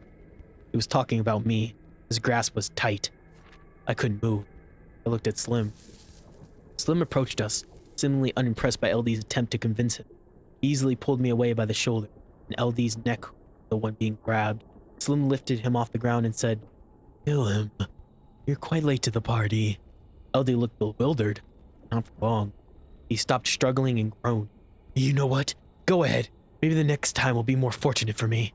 I told Slim to kill LD, asked Slim to not kill LD, told LD to shut up, did nothing. Asked Slim to not kill LD. I asked Slim to not kill LD. It took a while for him to look at me, with a hint of disappointment in his eyes, and reply, I wasn't going to. LD was contemptuously thrown to the ground. He growled, Sadist. But does he even understand how cruel he is? Did that? Said I did actually. LD turned his attention back to me. You can hear me already. And instantly reached me again. Look at you. No longer blinding everyone with your flash. It didn't help to see shit anyways. Now we're truly speaking the same language. It's like you're almost dear to the forest, huh? Then he ran off. Slim proceeded as if nothing had happened. Wonder how long they've known each other, given their intense mutual hatred. Kept walking. Slim stopped at the foothills, but since he told me to keep moving above all, didn't dare slow down. The vast abyss I once named Tartarus has vanished from the air in front of the hill, along with the hill itself. There is no one under the swamp water, and it's nearly dried up. Nothing has changed at the everlasting spring place. It lives up to its name. The roots cover the ground too densely, but I can still see some creatures on it. The meaty island has darkened and is nearly submerged. Soon, I've reached the barn, empty, and the one on the roof is dead. I kept walking. Near the mines, I ran into LD once again. I stepped back, even though he was looking right in my direction. It was as if he didn't see me. When he finally did, he pointed insistently at the ground in front of him, inviting me to stand closer, and caught himself and exclaimed, "What the hell am I doing? You can hear me now, so get your ass over here, talk." I obediently approached him. Kept quiet. He said, "Not in the mood." I said I surely wasn't, knowing he'd be lying to me all this time about nearly everything, most of all about the possibility of leaving the forest. He growled, annoyed. "Of course there's no fucking way I'll, you jackass. How else was I supposed to convince you to help me?" We were quiet for a bit. He continued, shifting from foot to foot patiently. "What's wrong with you anyway? Looking at me like it's me who betrayed you, and I almost don't want to break your neck all right now." I answered honestly. I said I don't know. I'm angry, but I also don't care at the same time. Helplessly. It all seems too distant now. I just don't want it to happen again. We were both left confused by my words. He ruffled the fur on his neck and said, "You ain't making it a damn bit easier." "Whatever. It's not what I wanted to ask. Why are you like this? What are you two up to?" I told him where I was headed and why. Only some details for a brief moment. He even looked devastated. "Damn shame you have to lose this pretty face. If only you weren't so stubbornly stupid, I'd keep it safe for you way longer." "Well, I didn't come here to run my mouth. If, after you turn, you find out everything about the souls, you tell me, alright?" I answered honestly. I immediately answered that I wouldn't even think about it, considering how he killed his previous accomplice. Fat in the end. He grabbed my shirt, pulled me closer, tapped my temple with his clawed finger a couple times and said, "Killed? You really think I'd let her get away with that easily? She'll remember what real pain is. Gonna let this bitch burn. Holy, till the sun returns, she deserves it well. But you, quit dodging the damn question." I will tell you on certain conditions. I said I would tell him if he promised to follow certain conditions. He'd have to work only with me, always tell me the truth when I asked, not kill anyone unless I told him to. Clapped his hand. "That's too easy." But I quickly added that also meant he couldn't torture anyone. He groaned. "You gotta be kidding me. What about the fat bitch?" I agreed to her being an exception. It shook me so hard I nearly lost my balance. "That's a hell of a deal. I'll find a way to make sure you keep your own promise even if you turn into an entity. Pretty boy. You've no damn idea how long I've been waiting for this. It's an eternity, man. Fuck's keeping you here. Don't make me wait even more. Go, I'll come get you later." He nudged me forward and remained standing still, watching me closely as I walked away. Kept walking. Shortly after my encounter with LD, I was greeted by someone I didn't expect to find in the dead forest. Lizard. He appeared beside me just as suddenly as he had first time we met. He didn't talk for long. He sighed, squeezed my forearm gently and said, "Your soul is in great demand, is it? Here, everyone's fate is pretty much the same as their death. But you, wonder." He craned his neck and studied my face for a few moments, and let go and crawled away. Kept walking. As I crossed the Tangled Ravine, neither the thorny vegetation, sharp rocks, nor the sneaky creatures hurt me in the slightest. I easily descended the cliff and reached the shore just as Slim finally caught up to me. For a while, we silently stared at the bodies, still being washed ashore with each new wave. Reluctantly, he spoke first. "One may hate the place of which one is a prisoner, yet I cannot blame the forest for being abandoned in it. After all, the same fate could have awaited me outside. Now I know. I'm grateful that the version of you that made it possible for me to realize this." Then he gestured for me to follow him further. So I did. I kept walking. He was cold and aloof. I couldn't understand why. He didn't say anything else even as we crossed the ship valley. It's a hell of a distance. I heard rustling behind us and said that LD was definitely still following me. Slim said, "So what difference does it make? There's nothing he can do to you now." I asked him what the deal was. Shouldn't he be more than happy after getting out of the house and being able to move freely through the forest? He only answered, "I should not. The only thing I should do is lead you where you were supposed to be a long time ago." And didn't even look back at me. Stopped talking. The place with the light pillars is quite empty. No ice formations, no puddles, no souls or dead birds, no pillars. Previously blue and gray have turned black. Glowing black. Kept walking. The dark nothingness is gone from where it always was. Well, not entirely. I can't believe it. What kind of change is this? The ground, previously non-existent, is now a smooth, solid layer of black mirrors. arranged in a specific pattern, reminiscent of high-rise windows. The sky has the same texture, in the distance and all around. I see vague outlines of the forest I can hardly recognize. Here, it is still dark. Can't see a thing behind the glass. There's no reflection either. Wanted to break it. I wanted to break it, but Slim stopped me. There's no use. This is the place you won't be able to leave for some time. After you answer the final question. Ready to hear it? I waved my arms frantically. He sighed. What could possibly still be bothering you? Actually, there's something I'd like to know first. Why in the hell do you write everything in your journal? Especially now, when you know it won't bear any value for you in the end. I answered honestly. I said I didn't know. I don't know. It's good for the nerves and helps me to forget things. He shook his head and said, Must be a condition, man. I shrugged and asked if he could keep the journal safe for me while I'm stuck here. If someone else gets it instead and finds it useful, there might be unexpected consequences. He only nodded. I said, But don't read it. You may read it. Actually, just destroy it. You may read it. I also said he was free to read it. He replied, Not that I really need your permission to do that, but I'll keep it in mind. I didn't know what to say, so he continued. Your past, it's lost. Everything was lost long ago. Death does not quite come with a warning. So you better simply forget all about the unfinished business you may have had outside the forest and stop postponing what comes next. If you have any questions left, be quick with them. I said, Why this place? I asked why I had to be in this particular place. Slim answered, There's always predetermined by the forest. When you become an entity, you'll stay here to gain power and relative safety. I know he'll leave me here alone, even if I beg him not to. I said, How long will the transformation take? I asked how long the transformation would take. Slim only answered, Differs. How long will I look after? I asked him how I would look after. Slim said, How am I supposed to know that? If it weren't for me, who do you think you'd be, an entity or a creature? An entity. I said I thought I'd be an entity. He replied, It was a rhetorical question. What you think doesn't matter at all. Now let's get this over with.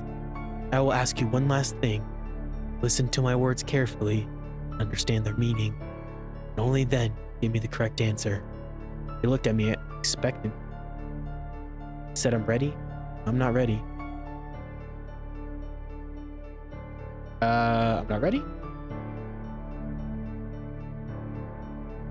I said I wasn't ready. He said, Shut up and listen. The question is, what do you wish for? That one caught me off guard. Die completely to kill you for something else.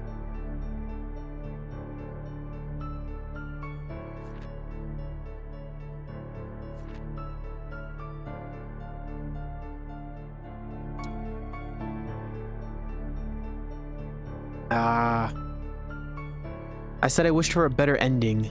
Slim was satisfied with the answer and silently pointed at my journal, implying it was time for me to let it go. My heart instantly dropped. It was as if this great rush of reluctance experienced one last time had emptied me of myself completely. It truly is. There are so many thoughts in my head I can't write down even one of them. I don't have any more time left. The forest took everything from me. My belongings, my past, my time, my life. It will take away my appearance. Standing here at the dead end where I have to stay, soon left alone, finally decide to accept it. Accept it. There is no hope.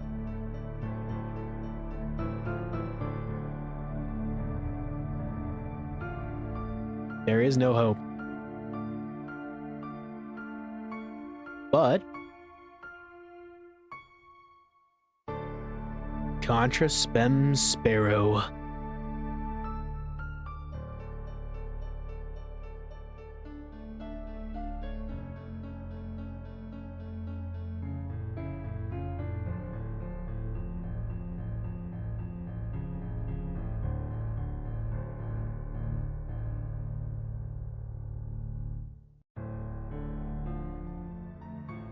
And without further ado, thank you all so much for watching this Let's Play of Contra Spem Spero.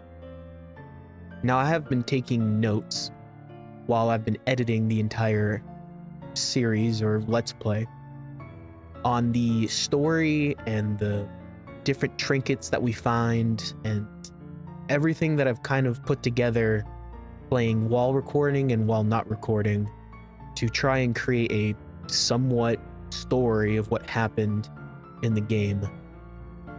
So first and foremost, I believe that the forest is symbolized as either a limbo or maybe things that have been lost and never found. This can be items, people, so forth. The reason why is because when we found the Benoits and Farley 1992, as well as the Kurtz and Dunn of 1990, those were all the kids, or a couple names of kids who went missing, and they were debuted in a 1993 music video called Runaway Train by Soul Asylum. Along with that, during the entry logs we find during the shipwreck scene, it said January 25th through May 21st of 1968. And after doing some research, I found that there were 4 major military ships or submarines that went missing during 1968. And that was the INS Dakar, which was an Israeli ship on January, the Minerve, which was a French ship in January, K-129, which was a Soviet Union submarine of March, the USS Scorpion, which was a submarine that went missing part of the US on May 21st. Furthermore, the Carabiners, whatever you want to call it, of 1989 that was scratched on it. I started researching and I found that the only thing that occurred in 1989 that was a major missing persons was the SOS incident in Mount Asahi, Japan, where Kenji Iwamura had gone missing and was yet to be found. Basically, there was 2 hikers who were found, and next to them, there was a big SOS sign that was placed on the side of the mountain. And those 2 hikers said that that wasn't them who made it. So after a bunch of searching, they found a age of 35 to 40-year-old woman's bones that were scrunched into a wood stump. And later, I think it was 2023 or 2024, when they finally discovered that it was actually a male's bones. When the bones were discovered, apparently it had 5 videotapes, which some were just anime opening scenes, but one of the tapes was a male who was yelling and screaming for help because he was stuck and couldn't leave.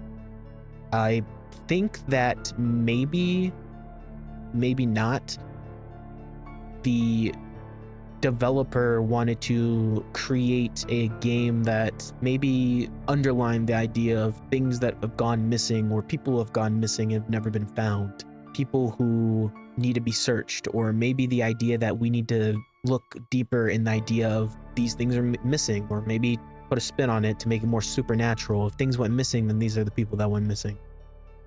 I'm not sure, but those are all the things I found. I really don't know if any of it is real or if I'm just looking too deep or overthinking the game, but that's what I found.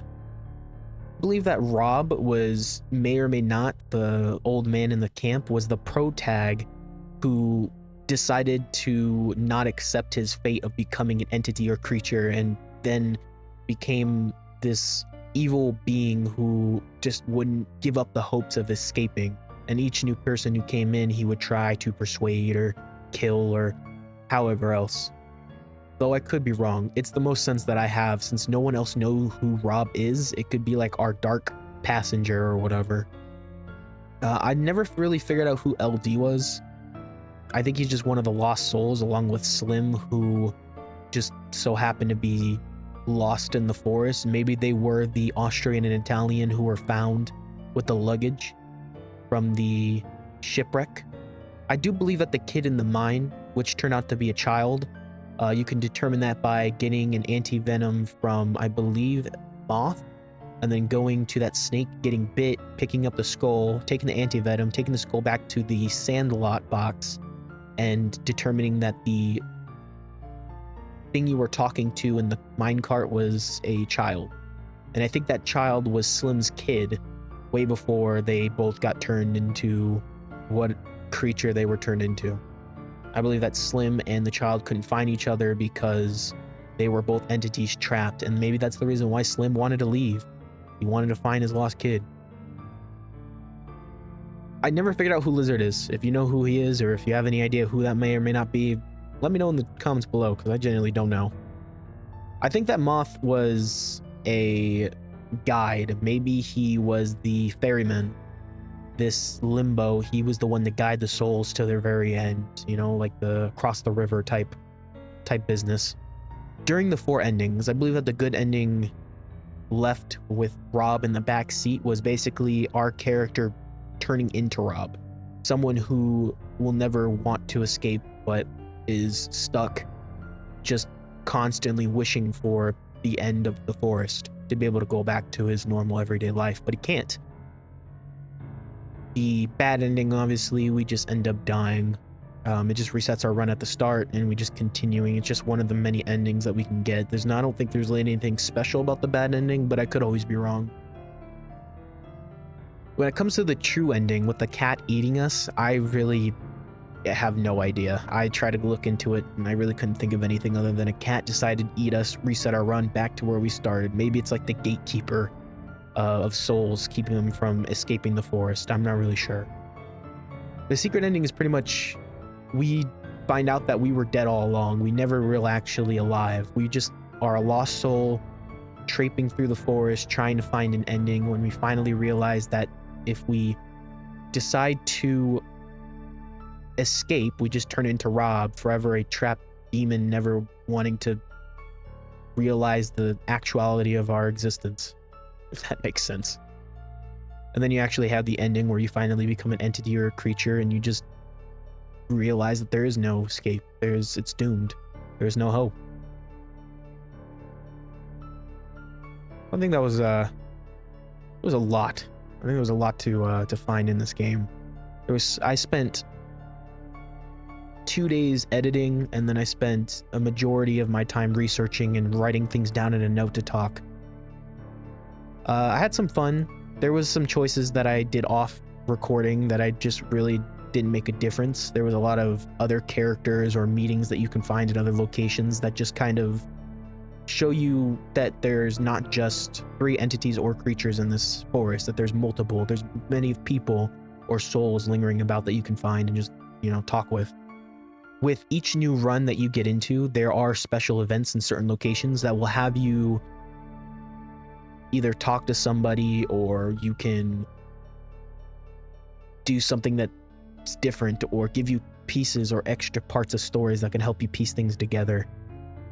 Not only that, but there was some Polaroid photos that had different sceneries to them. Like the swing set, there was one playthrough that I was in where it turned out I was a hanging man instead of just the normal swing set. So I thought that was cool.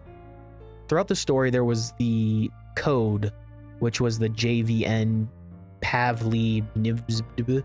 I thought it was a cipher, so I Googled it and I looked into Ceasar ciphers.